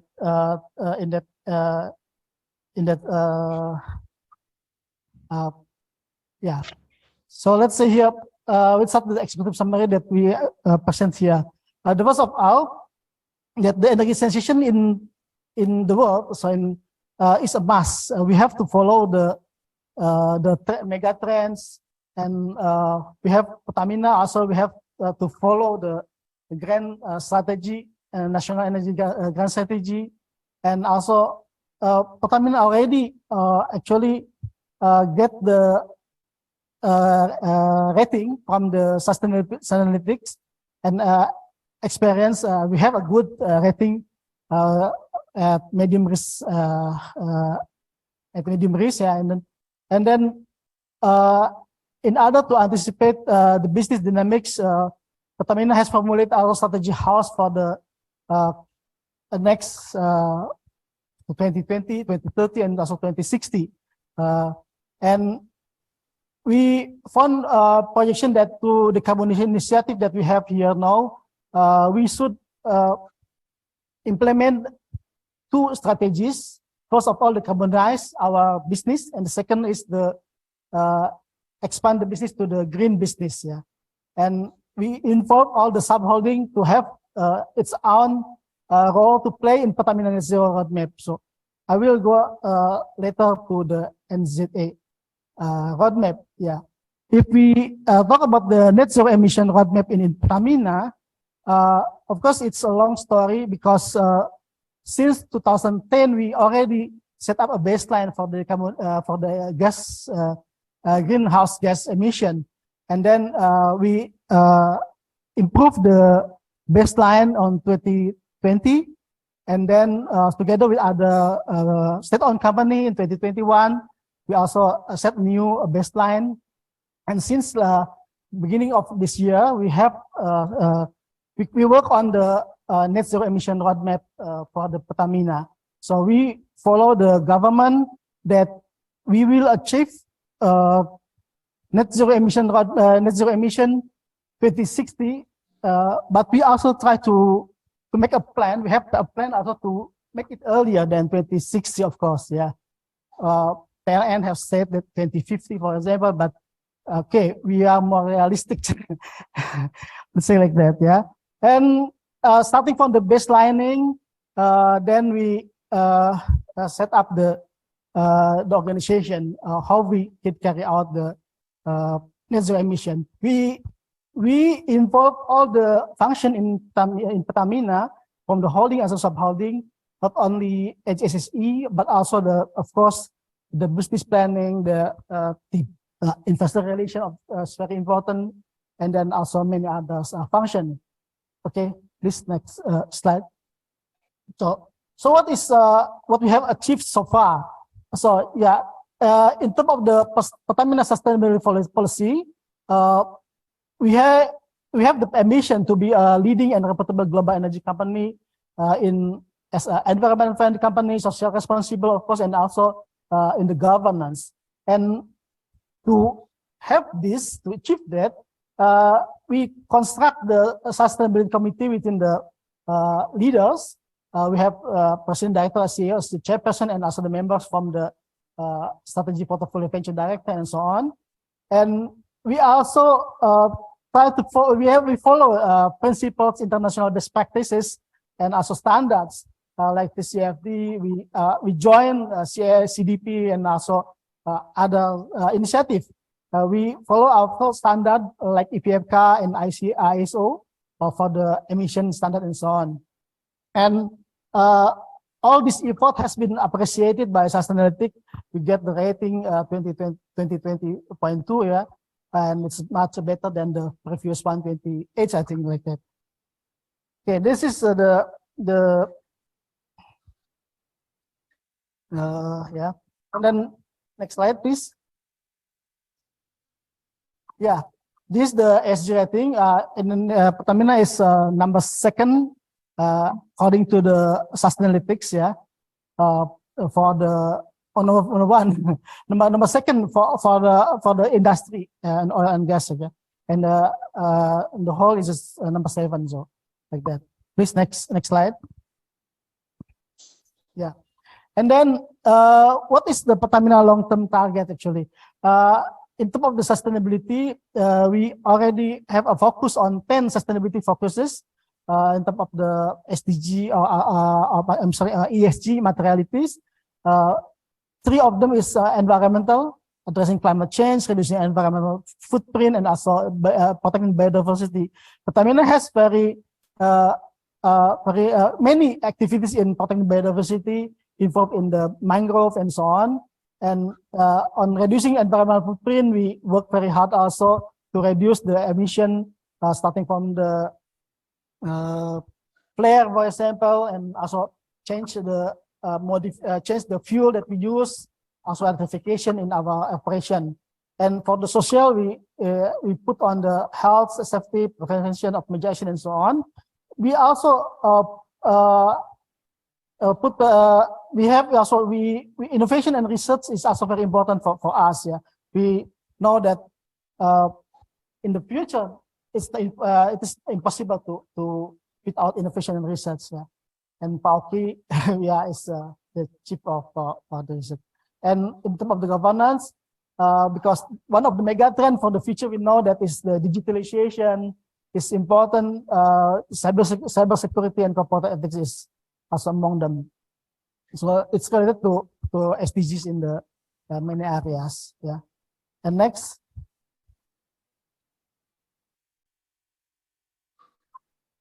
Yeah. Yeah. As commitment for Pertamina to achieve net zero, Pertamina support Indonesian government to achieve net zero 2060 or earlier. As I mentioned, Pertamina has already set up a plan actually that we could possibly achieve earlier than 2060, but we can't plan. Our declare on today is 2060 because so many things that could happen in the future. 2060, 2050 is a long time to go. And what we have here, we already make a commitment within the Pertamina Group. We have 6 subholding that already make a commitment together to achieve this net zero. And what we are doing is these 2 strategies. First is the decarbonization current asset. So we have to live that that we have to decarbonize our existing operation. What we are doing, we make some electrification of our operation, yeah, and also reducing, and also we go to CCS and CCUS in the future. And to be sustained in the business, Pertamina also develop new green business in many areas, from charging station, battery. We are involved in the IBC, and also we already start with the CCS and CCUS here. Ibu Erni as a APMO for CCS was also attend this meeting today.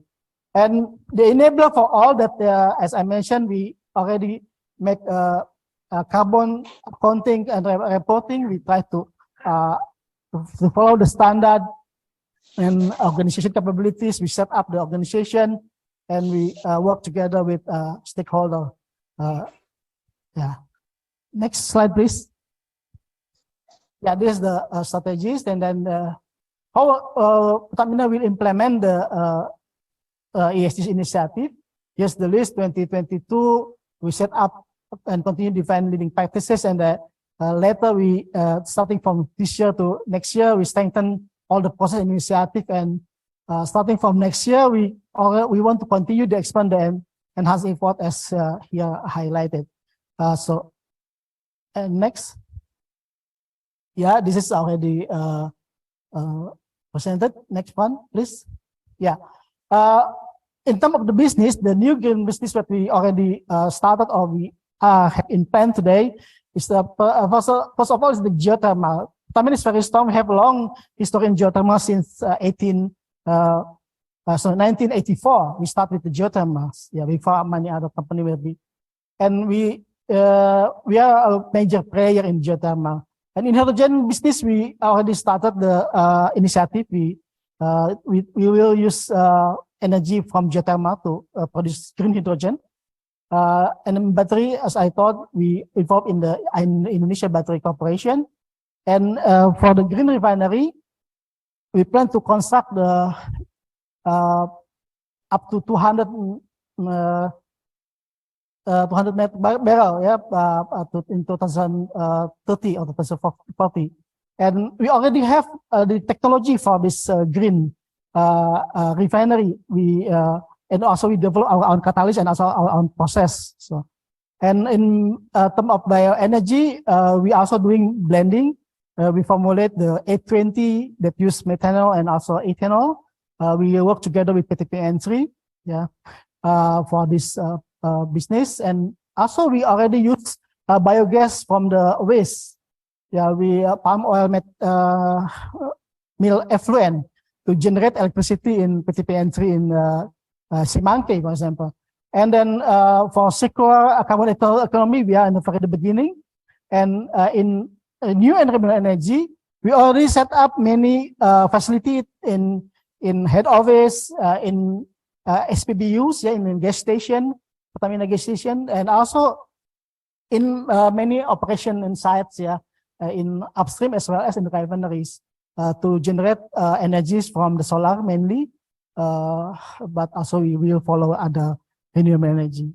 Yeah, this highlight from the new business that we will go through later. Next one, yeah, here's the achievement that we already have the reduce the carbon greenhouse gas emission start from compared to 2010 also to we compare those target to the current enhanced target. We also good in alignment. So yeah. Okay. Next one, please. Yeah. So yeah, this is what we are doing now, monitoring the decision making for Pertamina and external policy regulation. We work together in how to when we make some input suggestion for the regulation, for example, as well as for the national energy roadmap. Internally, we implement internal carbon pricing. So it's in progress, and of course we install auto capacity growth in renewables in our operation and so on. Yeah. Next, please. Yeah. Thank you very much. I hope it's it can give starting point for discussion. If there's question, I have here Pak Pak Juve. Yeah, I will ask him for help to answer the question. There's also his team, other team also. Yeah. Thank you very much. Thank you, Hery. And I would like to invite Mas Agus and Mas Budi actually to give the first comments before the bigger panel. One sentence I would make is that listening here for the last 45 minutes, to me personally, it's quite encouraging in the sense that in my professional hat, I've been encountered and participate in the similar topics, similar conversations in Europe and Australia 12 years ago with different actors. Now, to listen to carbon market, carbon excellence, Pertamina talking about geothermal more and more, hydrogen, green in an emerging market like my home country, it's encouraging, but at the same time, why does it take 12 years? Is it fast enough, or that's just the time it takes for things to disseminate, the technology, the conceptual urgency? It's exactly the same thing. You could put EU here, but that was in 2006. Now, 12 years later, it's in emerging countries like Indonesia and hopefully others.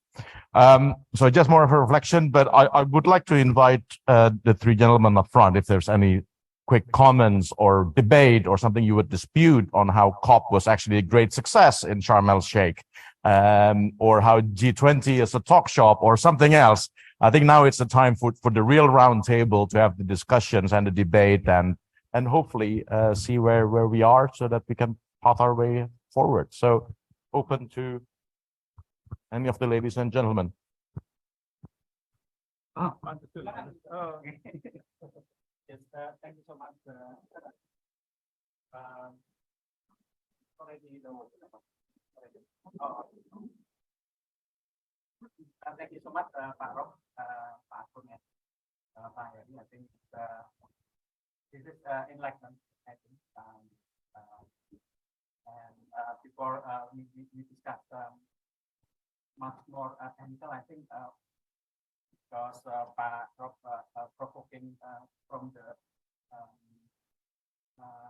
ideological or philosophical side. So I think you already mentioned related to the liberal capitalism and also the state capitalism. And actually there is a third way.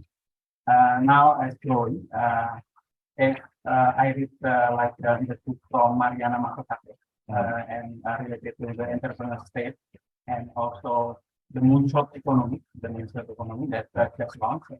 And I think this is the third way that we took in the middle, that actually the government of the state can also hand in hand have a direction, of course, a policy direction, and also, and of course, working with the private sectors to go to the much more green economy.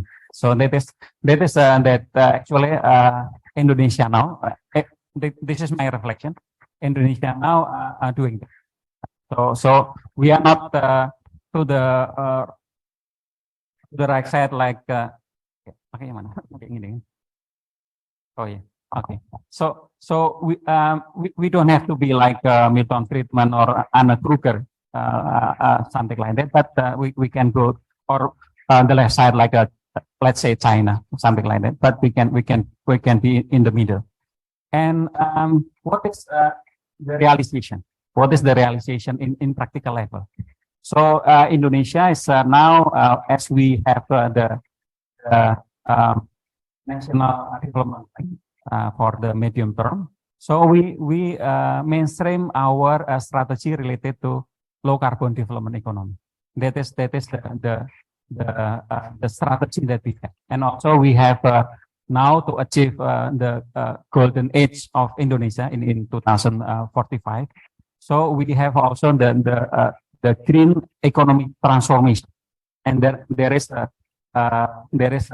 6 strategies that actually directing to that, directing to what you mentioned, and much more in practical level, and also related to the SDGs, as Indonesia really commit, probably rather rare in other countries, that the SDGs led by the head of state, and then also inclusively working with many other stakeholders. So inclusively means we are equal. So even in India, my perception that in India is they have a very long democratic tradition, but it's different. Even we are different. In Colombia also, I also the structure is quite different. So we are really equal. So we can stick together and everything of the business sector, of the academician, of the philanthropy, CSO, anything. So there is the idea that now we try to make this one as a co-creation to build the future together. This is the spirit that we have. And also related to the practical level, So we have other TICS report also. It's called National Action Plan. National Action Plan of SDGs. So National Action Plan of SDGs, it consists of what is Indonesia would like to achieve until 2024, and then what is the contribution of government, of the non-state actor, CSO and everything, and also business sector. So we have the matrix and everything, very technical, but to ensure that they contribute, and we invite also, we are working also with, let's say, the Financial Service Authority, with the ITX, the what is that, stock exchange in Indonesia. We are working with them. And what is also interesting related to finance, related to financing. So we have the sustainable finance roadmap, second sustainable finance roadmap, and also we have a green taxonomy, the green taxonomy. So every financial institutions like banks, pension fund, and everything, they must have a sustainable report. And for the public listed company, they also must have a sustainable report to ensure they are not doing a greenwashing. That is, and we also have the timeline. We also have the timeline. So now we are trying to orchestrate this, orchestrate this, and we have also because this is in the university. So we have now 36 SDG center of universities to support SDGs. There are many. They have specializations, like in Atmajaya, much more for the or Trisakti, much more for the private sector, and other for the supporting the local government and many things. So that is the idea of how we try to orchestrate all of the stakeholders. And now we also have what we already launched, and this is Indonesia is one of the pioneer, the INFF. INFF is Integrated National Financing Framework. So there are a lot of initiatives actually, and how finance it. What is the mechanism? How we bridge between supply and demand. There are a lot of supply money, but there are also many demand. But we still have a problem related to bridge this. So that is the things that we are now developed, and we are happy. Like what Pa Agung already explained. I'm quite surprised. Probably Pa Agung, I think we can develop. I mean we can make this as a story, and it can be also put it in the VNR. That one. The VNR, and that is published. We usually report our achievement to the United States, United Nations every 2 yearly, and it will be accessible all over the world. And I think it will give inspiration to other countries also. So that is my comment. Thank you. SBM ITB get commission if you get into the VNR. Yeah. Please go. Yes, thank you.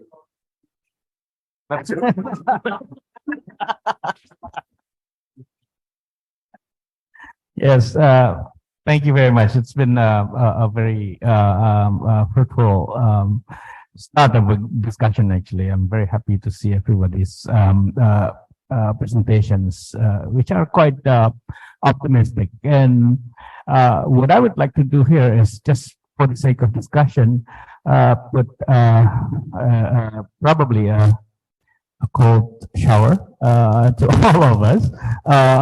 You know, I've been with the PCC for 20 plus years as of today, and I think you know, when IPCC published its latest report, the UN Secretary General basically already said that it's a cold threat for humanity. And even you know, most recently, he basically said that, you know, we are basically going towards a disaster. If nothing, if nothing is done. Not that nothing can be done, but if there's nothing is done, we are well on our way to disaster. And we've seen the disasters. A third of Pakistan was basically underwater early this year. And if you see 2,000 large floods in Kalimantan, you see, we're probably lucky that we're not there. But if we were there, you would feel how it would be. 2,000, that would be what, like three large floods per day. Large floods mean large. It's not only just genangan, yeah. Unlike Jakarta, which has never been flooded, it's only genangan in Jakarta, right? So the question then is, how far could what we understand about sustainability change this this trajectory? Yeah, I mean, we've been talking about how businesses, how governments, how society could embrace sustainability, and we haven't really looked at the numbers. Now, if just pick one modern society and just use their emissions and their energy consumption as the standard for the 8 billion people in the world, and see whether that is sustainable. Yeah, I mean, a lot of people are talking about Europe as probably, quite a modern country that a lot of other countries aspire to be. And if everybody in the world, 8 billion people, live like the Europeans, you could reduce emissions by 30%. That's good. Is 30% enough? Right? That's the question. If all 8 billion people live like the Japanese, that's probably even more efficient, so to speak. More than 30, 40, 45%. Is that enough? Right? That's the question. Now, a lot of people have been talking about degrowth. Yeah, the economic growth as we know it is not sustainable. It will not happen in the future, like it or not. You will stop growing either voluntarily or by force. Voluntarily, plan it, or by force. That nature will force you to stop growing. Basically, that's what might happen if climate crisis is out of control. So the question is, do we want it by design or do we want it by force? It's not about whether we need to degrow. It's how we degrow. And that actually has quite a number of consequences. Unplanned by force degrowing actually hits the marginal parts of the society a lot more. The poorest, those who have no political or economic power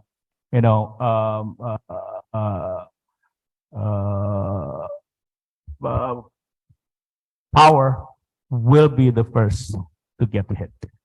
Whereas if you degrow or manage your growth better,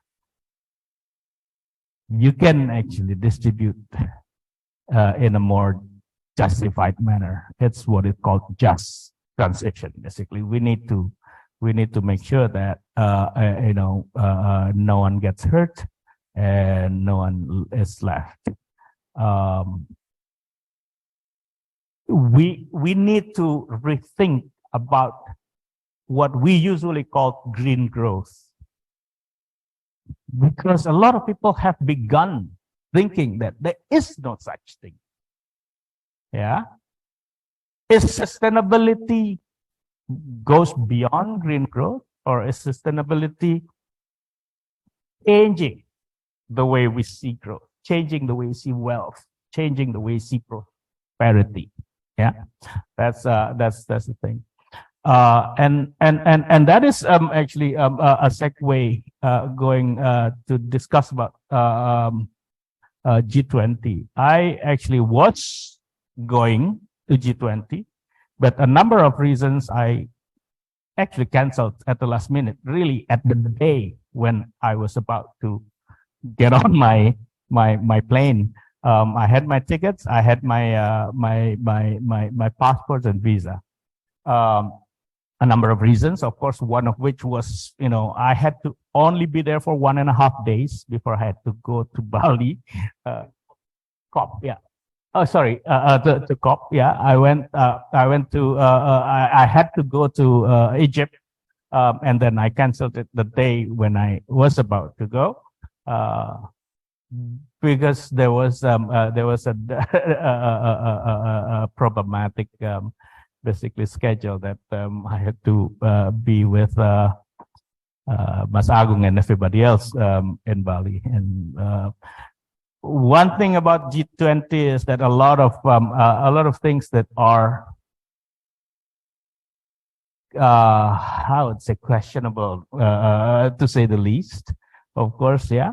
We are very happy that loss and damage is going to get paid. Pakistan will get funded for all the damages that was created by the climate crisis. What I'm concerned of is that this loss and damage fund may actually be a relabeling of so many other foreign aids that would have gone to Pakistan anyway, because of the humanity reasons, but then it would be labeled as loss and damage and put it in a different box. But there is really nothing much more than that, which means that we would probably see, oh yeah, there is an increase in the amount of funding that the international community would give to the victims of climate crisis. When the fact is, no, it's just, the same amount of money, the same kind of money, the same group of countries with different labels, right? The biggest elephant in the room, which is reduction of emission, reduction of the use of fossil fuel, was not particularly successfully discussed and decided. We are talking about, of course, phase out or phase down of coal, but not necessarily oil, not necessarily natural gas. People kept, basically limiting it to coal. Good to some extent, but not enough. Yeah, there are more people from the oil company at COP than there are people from any particular country delegation. That's probably why. Yeah, the Saudis at the actually did say that we shouldn't talk about reduction of fossil fuel consumption. We should talk about emission reduction. If there was anybody who would listen to it, well, what the hell is this? So that's a problem. So emission reduction is not there. We are well going towards probably more than 2.5 degrees by the end of the century. And we are already 1.2 degrees hotter now than in the 19th century. And we already have seen the disasters. What people forget is that 1.2 is an average all year, 24 hours a day. which means that we may as well, at one point in time, about 5, 7, 10 degrees hotter than about 150 years ago. Just imagine 5, 7, 10 degrees hotter, because what we are told as the so-called ice age was only 4 degrees colder than today. That's ice age that wiped out 90% of the species of the world. Only 4 degrees colder. So we are talking about 7, 10 degrees. So we are indeed going towards a disaster unless something is happening.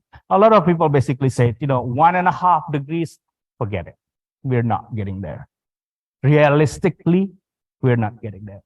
There is a window of opportunity. My working group 3 of the IPCC says there is a window of opportunity. It's really, really small, and it's closing very rapidly. The question is, are we going towards that window of opportunity now to reach 1.5? The answer is no. Our emission is the highest ever that the world has ever seen in the history of human being. 40,000 years, 40,000 years probably, since Adam, or Adam was 40,000 years ago. Well, some people said that 6, depending on which people and which society. Right. Now, so, and 2 degrees is basically, it wiped out several countries, not only some islands. Several countries. Tuvalu will be wiped out. A lot of small countries will be wiped out. A number of small island states have already bought lands in the Middle East, so that when something happened, they would move the entire country to another country. That's already happening right now. There are court cases from one country to another, from one society to another now, about what happened with climate change. So this is where we are. And yet, another question, I repeat the question, where is sustainability practices in this whole picture? What can be achieved and what needs to be achieved? Yeah. Is the private sector the right place to start? Is the government the right place to start? Is it a question of technicalities? Is it a question of logistics? Is it a question of politics? How would we get out of coal when coal pays the politicians, right? That's basically the question, right?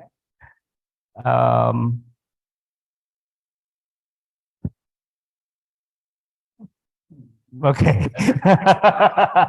Thank you. I've known about this for a while. Rest assured, it's not only with the bottom of mind. But I wouldn't call it cold shower blues. I call it reality. Right? Which is quite important. And I'll have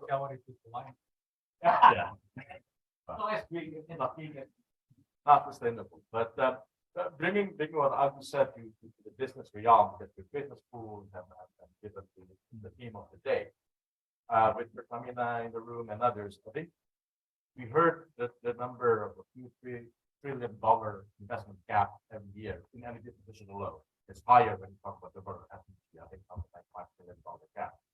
To continue out this theme of reality check, let's take, for example, I asked Hery, Pertamina is the biggest company in the country and one of the biggest in the world. They spend every year $7 billion of capital, roughly 4 to 7. IOCs each probably between $10 to $20 billion. Saudi Aramco, the biggest, $50 billion. So roughly, if you aggregate all of the oil companies, IOCs and big NOCs, Petrobras, Pertamina, you probably get $200 billion. So So even if all of these companies tomorrow magically decided they'll invest only in green energy, 200 billion from a $2 trillion gap every year that accumulates, right? So that's the reality. Now, I would like to go to Paul, who spent all of his professional career and beyond to make investment in renewable energy in a country like Indonesia with plenty of resources in renewable energy. And I think I would like to provoke, if you were to be given $100 billion tomorrow to put into energy, can you do it? Yes. Then I can give it to Masagos. He can work on it. Thank you. Yeah. I have been dealing with carbon actually since 2004. So 2004, we tried to develop a methodology for bus operations. We call it a clean bus program. But at that time, the methodology was not approved. So what we did actually, we tried to educate drivers to drive more efficiently so that they can reduce the fuel consumption. It works in reality, but not in the methodology. So that at the end, we could not claim emission reduction certificate from our clean bus program that has been implemented in companies like Uber, Hery, GIS, and other bus companies. We did the same actually in Vietnam and in Philippines and so on, but without success in the executive board of the UNFCCC. So since then, I'm working with carbon market, working with the gentleman there. He was my boss, and then moved to another company. Then now work together with a carbon-based company in partnership to let's say monetize the emission reductions and renewable energy. So that's what I did. So some of the projects that I have been working on in the past is actually Hery's project, the Ulu Belu, and then Wayang Windu, Lumut Balai, and some of PLN, some biogas projects, some composting.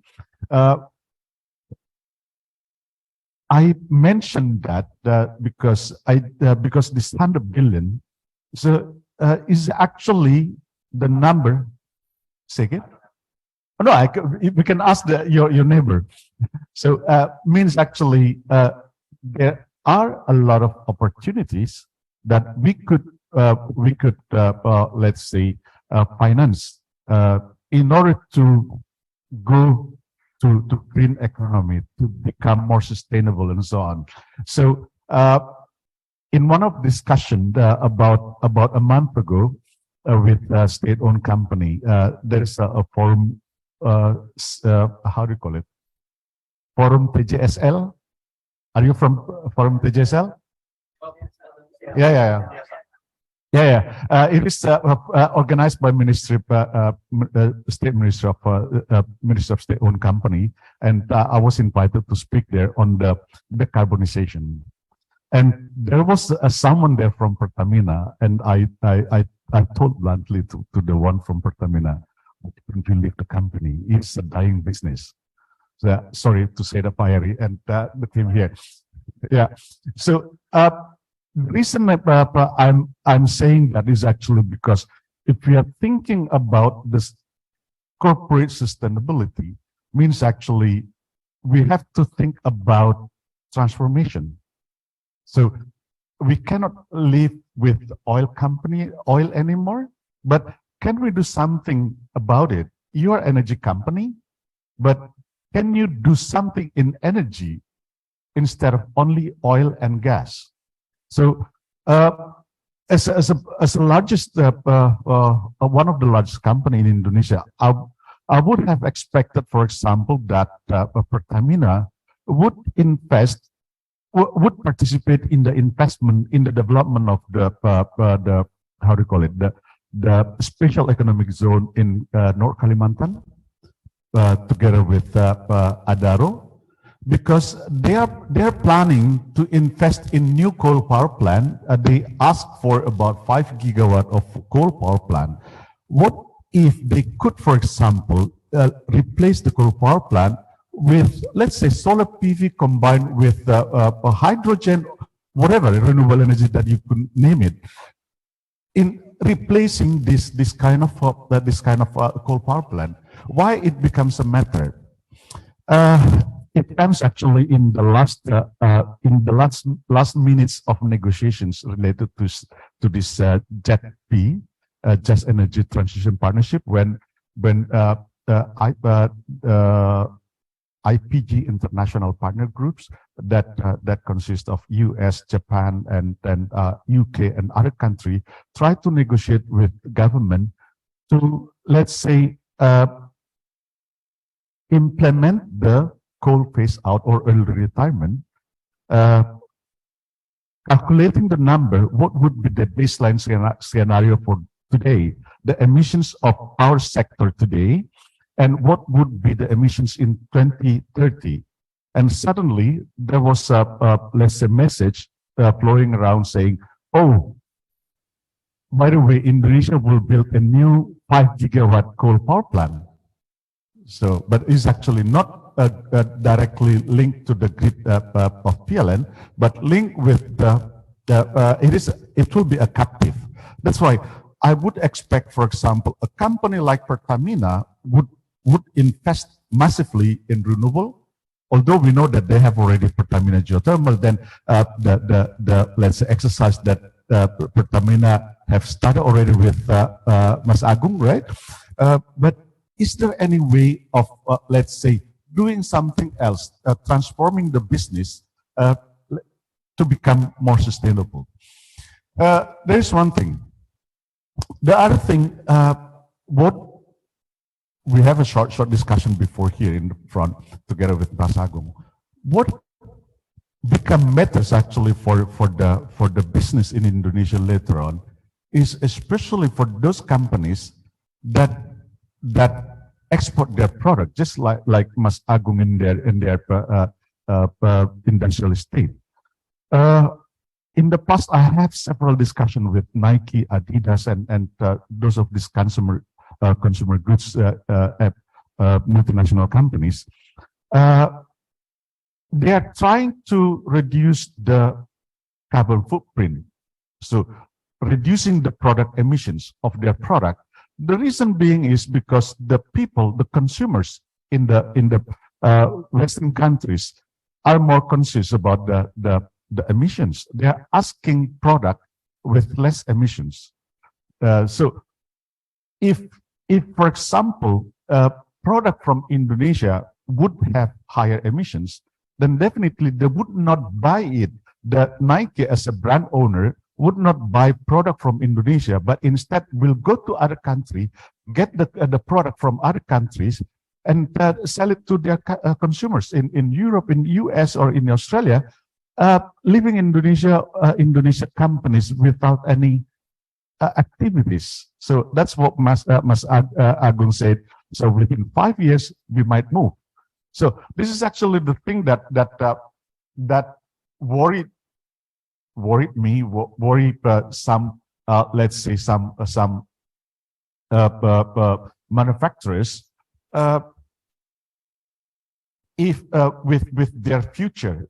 So if, for example, and it is related to this 100 billion, to what Mas Agung mentioned about the legacy of B20. If, for example, we continue the energy system as we have now in Indonesia, where we rely very much on the coal power plant with fossil fuel, then at the end, actually, our product would not be able to be exported. So we have to satisfy ourselves with our domestic consumption, which might not be sufficient to let's say, to maintain growth. Although you mentioned that there will be no growth in the future, but for the time being, we still need growth. But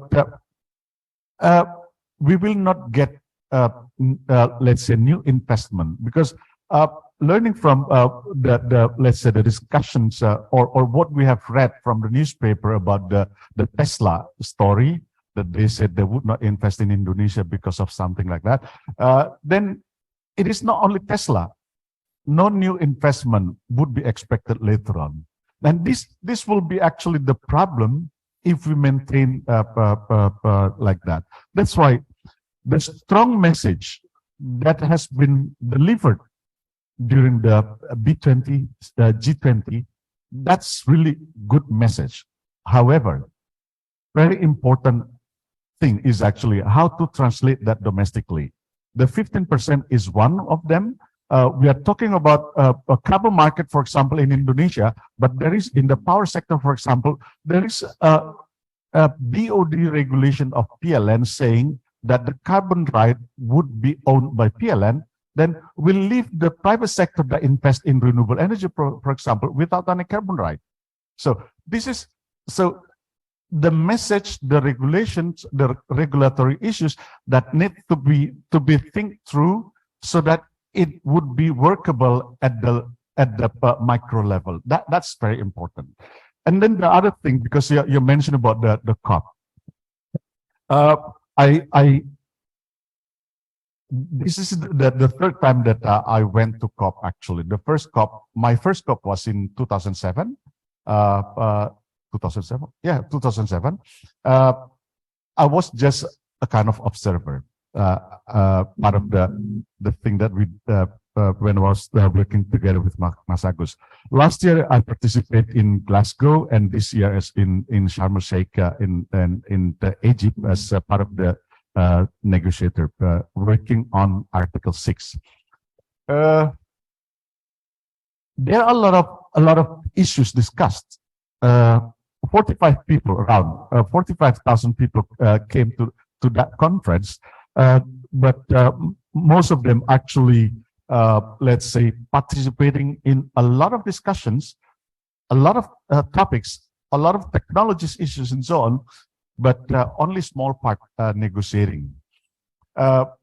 In the negotiation room, there are a lot of discussion about the gender, financing, loss and damage, capacity building, all of these things. And one of them is actually on Article 6. Good news is, as mentioned by Mas Agus, that there is finally funding would be made available for the loss and damage. And the rest, despite the hard work of the negotiator, I have to appreciate all of them, because they really have worked late night in order to reach a kind of agreement. Although it might not be always, let's say, how do you call it, satisfactory, but still they have worked. They have done their best effort to reach something. And then there are a lot of things, especially in Article 6, that actually only small things that discussed overnight. They discuss it at length, and they're not so much have been decided that would be good actually for the implementation. That's why on Tuesday I have to leave. So I didn't let's say stay at until the end, to the Sunday early morning, because I see that maybe it's not so. Although I have planned that initially, but I have planned to leave earlier, but depending on the conditions, I would stay longer. But looking at the discussion, I say, okay, that's enough. Thank you. Can I have 2 minutes? Satu menit aja, Mas. 1 minute.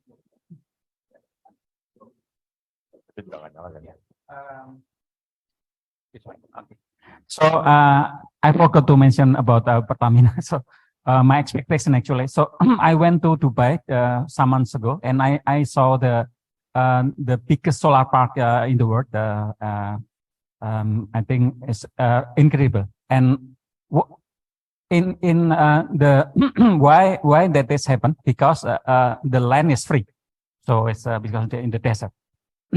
And then now related to initiative of the new renewable energy, what is our strength in Indonesia? Actually, we are archipelago state, archipelago. So we have 17,000 islands, and I recognize when I read that Norway they would like to build artificial island to construct the offshore energy and the wind power. So we have 17,000 islands. So I think if the research or the renewable, I think this is one of the future. Thank you. Thanks.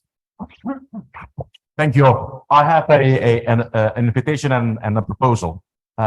So I would invite if there's anybody who would like to make a comment in this plenary, that you feel like you want to make the point now. The proposal is right after that, we continue the discussion at the coffee room. Because we'll leave it until around 12, but I thought it'll be better. I think we've been sitting for about 2.5 hours plus. And I think bilateral conversation for a clubs of people with common interest getting together over coffee could be much more efficient. As you all have learned in COPs as well, those matter more than the actual plenaries. So the invitation remains if there's anybody who'd like to make a remark for the whole team in this setup, or otherwise I understand coffee is ready at the executive lounge. If I may request one of the task force members of the B20 to share their thoughts of the process. So it can be Mas Juve or Mahandoko or Stella or anyone else, please.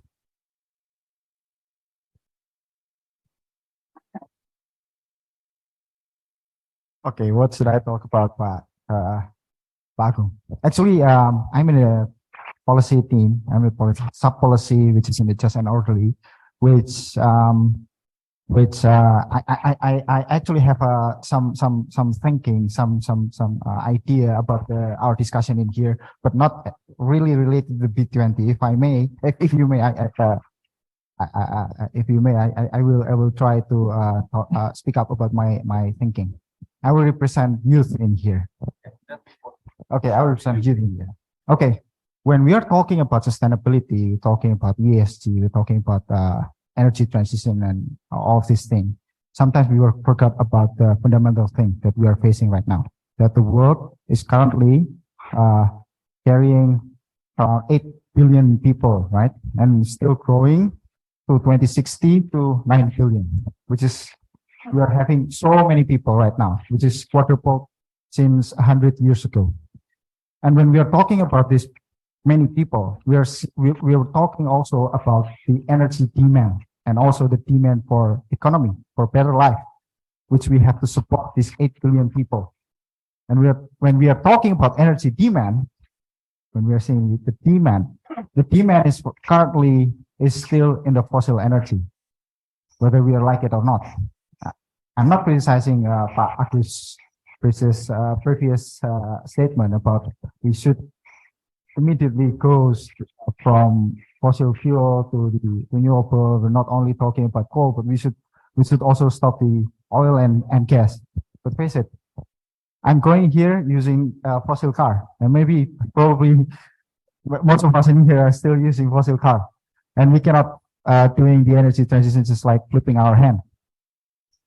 Most of the energy outlook, the energy demand for the oil, the big oil, is actually will be here in 4 or 5 years from now. We're still facing the growing demand for the oil, and changing the behavior from this demand side is sometimes the thing that we miss from the energy transition. We always talk about the supply side. We force the oil company, energy company to transition, but we forgot how to accelerate the energy transition from the demand side, from the consumer, from the household, like most of us in here. In Indonesia, we have around 240 million people, which most of these people are still need to use the fossil energy, still need to use the oil, still need access to the oil. So we have to be careful when we are talking about the energy transition. This discourse, this narrative about we have to switch from the fossil energy immediately, it's very dangerous because we will face a disorderly energy transition. And that is something that we don't want to be happen in the near future. That's why the orderly transition is part of our B20 policy. Yes. Yes, orderly and affordable. The orderly issue is the one that we bring in the first place last year. Orderly. Because the impact of the disorderly energy transition will be very, very disastrous. We will face supply shock. Like currently, the global is lack in the oil investment, right? Oil investment. Indonesia, even the oil investment is declining since the last 5-6 years. Yet the demand is still there, and we are facing an increasing demand. Demand is still increasing. Also, we are facing R2P. It's around 9 years in Indonesia now, reserve to production. So we're not having that much reserve. So when we are try to shift immediately, and people start to think that we should not invest in the fossil energy right now, and immediately that will be very dangerous. This is the thing that we are facing right now. Lack investment of the oil sector, and yeah. So I think that's my point, and we want to discuss with you.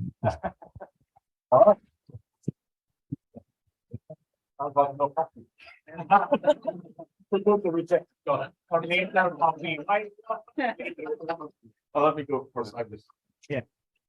Thank you. Thank you very much for your very thoughtful comments.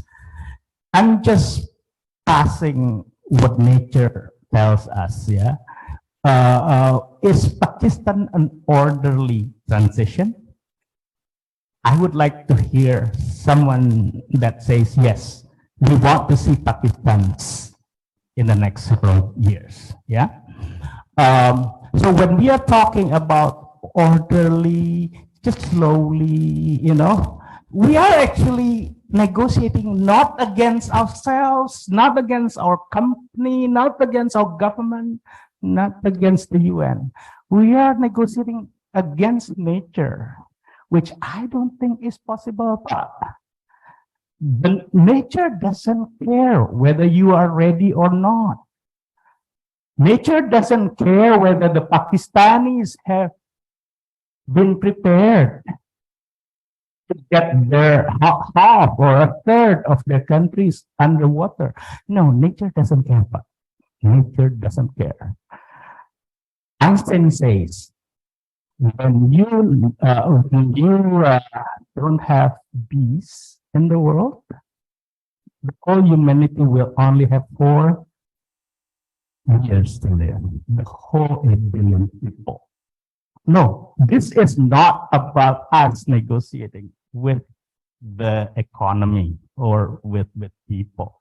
We are negotiating against nature. And nature doesn't care. That's the problem, Pak. Gitu. Yeah. And we have actually lost quite a lot of bees in the world. Yeah. There will be a lot less pollination in the world. There'll be a lot less food in the world. And we've already seen a lot of food problems in the world. We have seen a lot of increase in food price in the world. So no, I'm not, this is not my point, Pak. This is the point of 3,000 or so scientists working tirelessly in the IPCC for several years. So yeah, we can argue and we can negotiate, like what Pak Paul said, about words that we can agree on in the UNFCCC.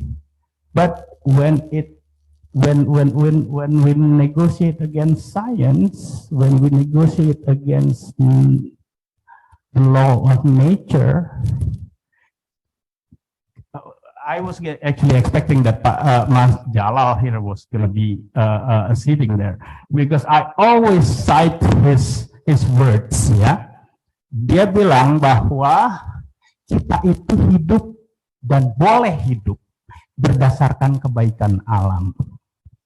kita tidak bisa lewat dari kebaikan alam. Once nature says you're dead, you're dead. Thank you.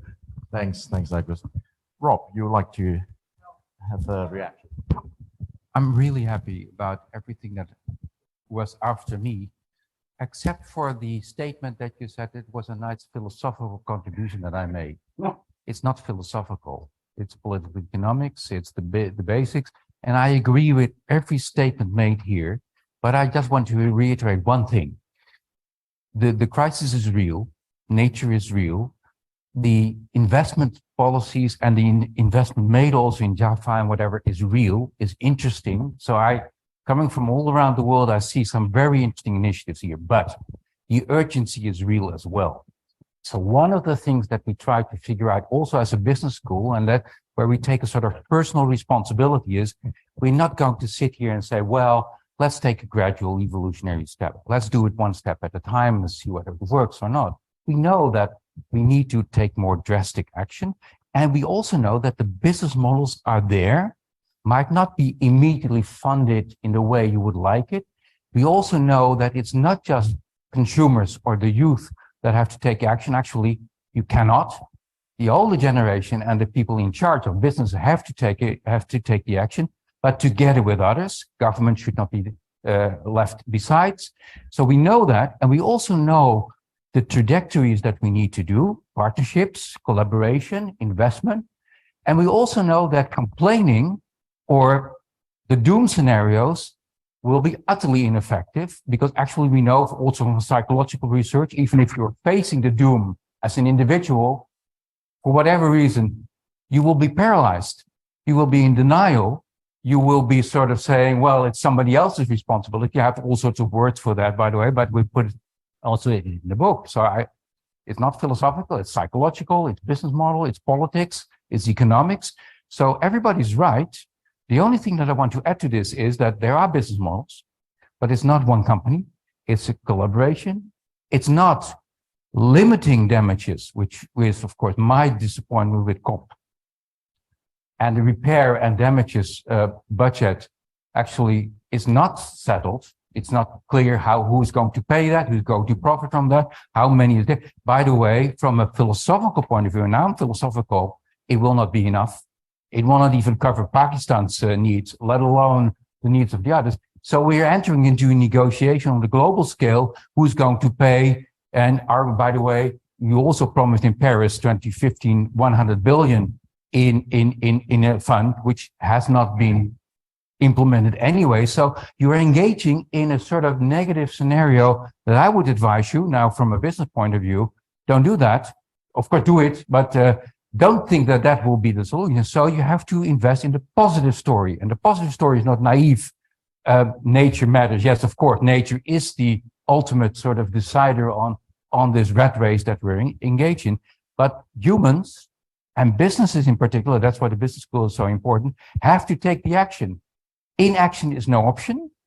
And now I can only tell you, and I hope you understand that I could not explain everything that they put in the book and in the Better Business Scan and everything, but actually we made a long effort also to say, together with people like Unilever and others, that there is positive action possible. That's an investment model. It's growth, but it's also degrowth. And so it's a combination of both, which is important, because otherwise, in call it a capitalist society, we cannot change the world overnight. So it's the world we have, it's the SDG agenda we have, and working with that, there are possibilities. So one final remark, and there are decisions we can make today. For instance, I have a long discussion in my own country, and I can be also as concrete as you are. Invest in CCS, for instance, carbon capturing. Don't do that. Of course, you should do it a little bit, but if you think that that will be the solution, it will be, in economic terms, we call that sunk cost. Actually, it costs a lot to invest in carbon storage, and it doesn't solve anything. But actually, it costs a lot. It takes away a lot of energy from the real solution. So, for instance, I can tell you, in my country, I had a big debate on a big steel company, Indian-owned, that wanted to lower CO2 emissions by capturing carbon storage. And they decided not to do that because the 2 billion euros that they had to invest in that, which was just wasted money, they now invest in just restructuring the whole plant, which is not enough, by the way. So we create a sort of a different investment model. And I listening to your story, I think it is the ecosystem that you have to invest in.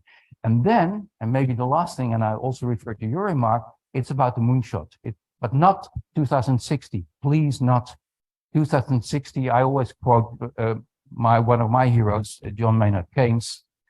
2060, in the long run, we're all dead. So that is not. So it should be 2030, or at least around that time, with a realistic option, of course. But then, based on the moonshot, which takes into account that we need other growth models. So I don't believe in that we, of course, green growth as a statement that we can just sort of muddling through and just invest a little bit in CO2 emission reduction and whatever, that will solve the issue. No way. But we have to decide now, because if we muddle through, then we certainly will die. No doom scenario, by the way. And I think the responsibility of business schools is actually we know what should be done. And we should be critical also to Pertamina, but not critical to say, well, we criticize you because you're doing the wrong thing. No, we should help them. We should help you to have the right, to make the right decisions, but not in 20 years, but now. And that's, maybe you can read a book by, say, Bill Gates, who said, well, actually, if we invest now in the reactive model, the COP model, you will not be able to then make the real change, because then you spend so much energy and money and politics and commitment in the wrong track that, and so it starts today. Actually, it started already 10 years ago, but yeah, let's try to do it now. And actually, maybe some remark from the Dutch perspective. I haven't been in a conversation like this in a long time, where so many people from different positions gave their opinion in an open exchange of information, including also the big companies. So that gives me an idea that maybe something is happening in Indonesia that is not that bad. So thank you. Thank you. And I do want to protect some informal time because it's quite rare. So Mas Jos, can I invite you to lead us the way to the coffee that at least I might need to explain myself. Excellent. Yeah, thank you. Thank you, Mike, for leading the discussion. I'm sure the audience is from this discussion.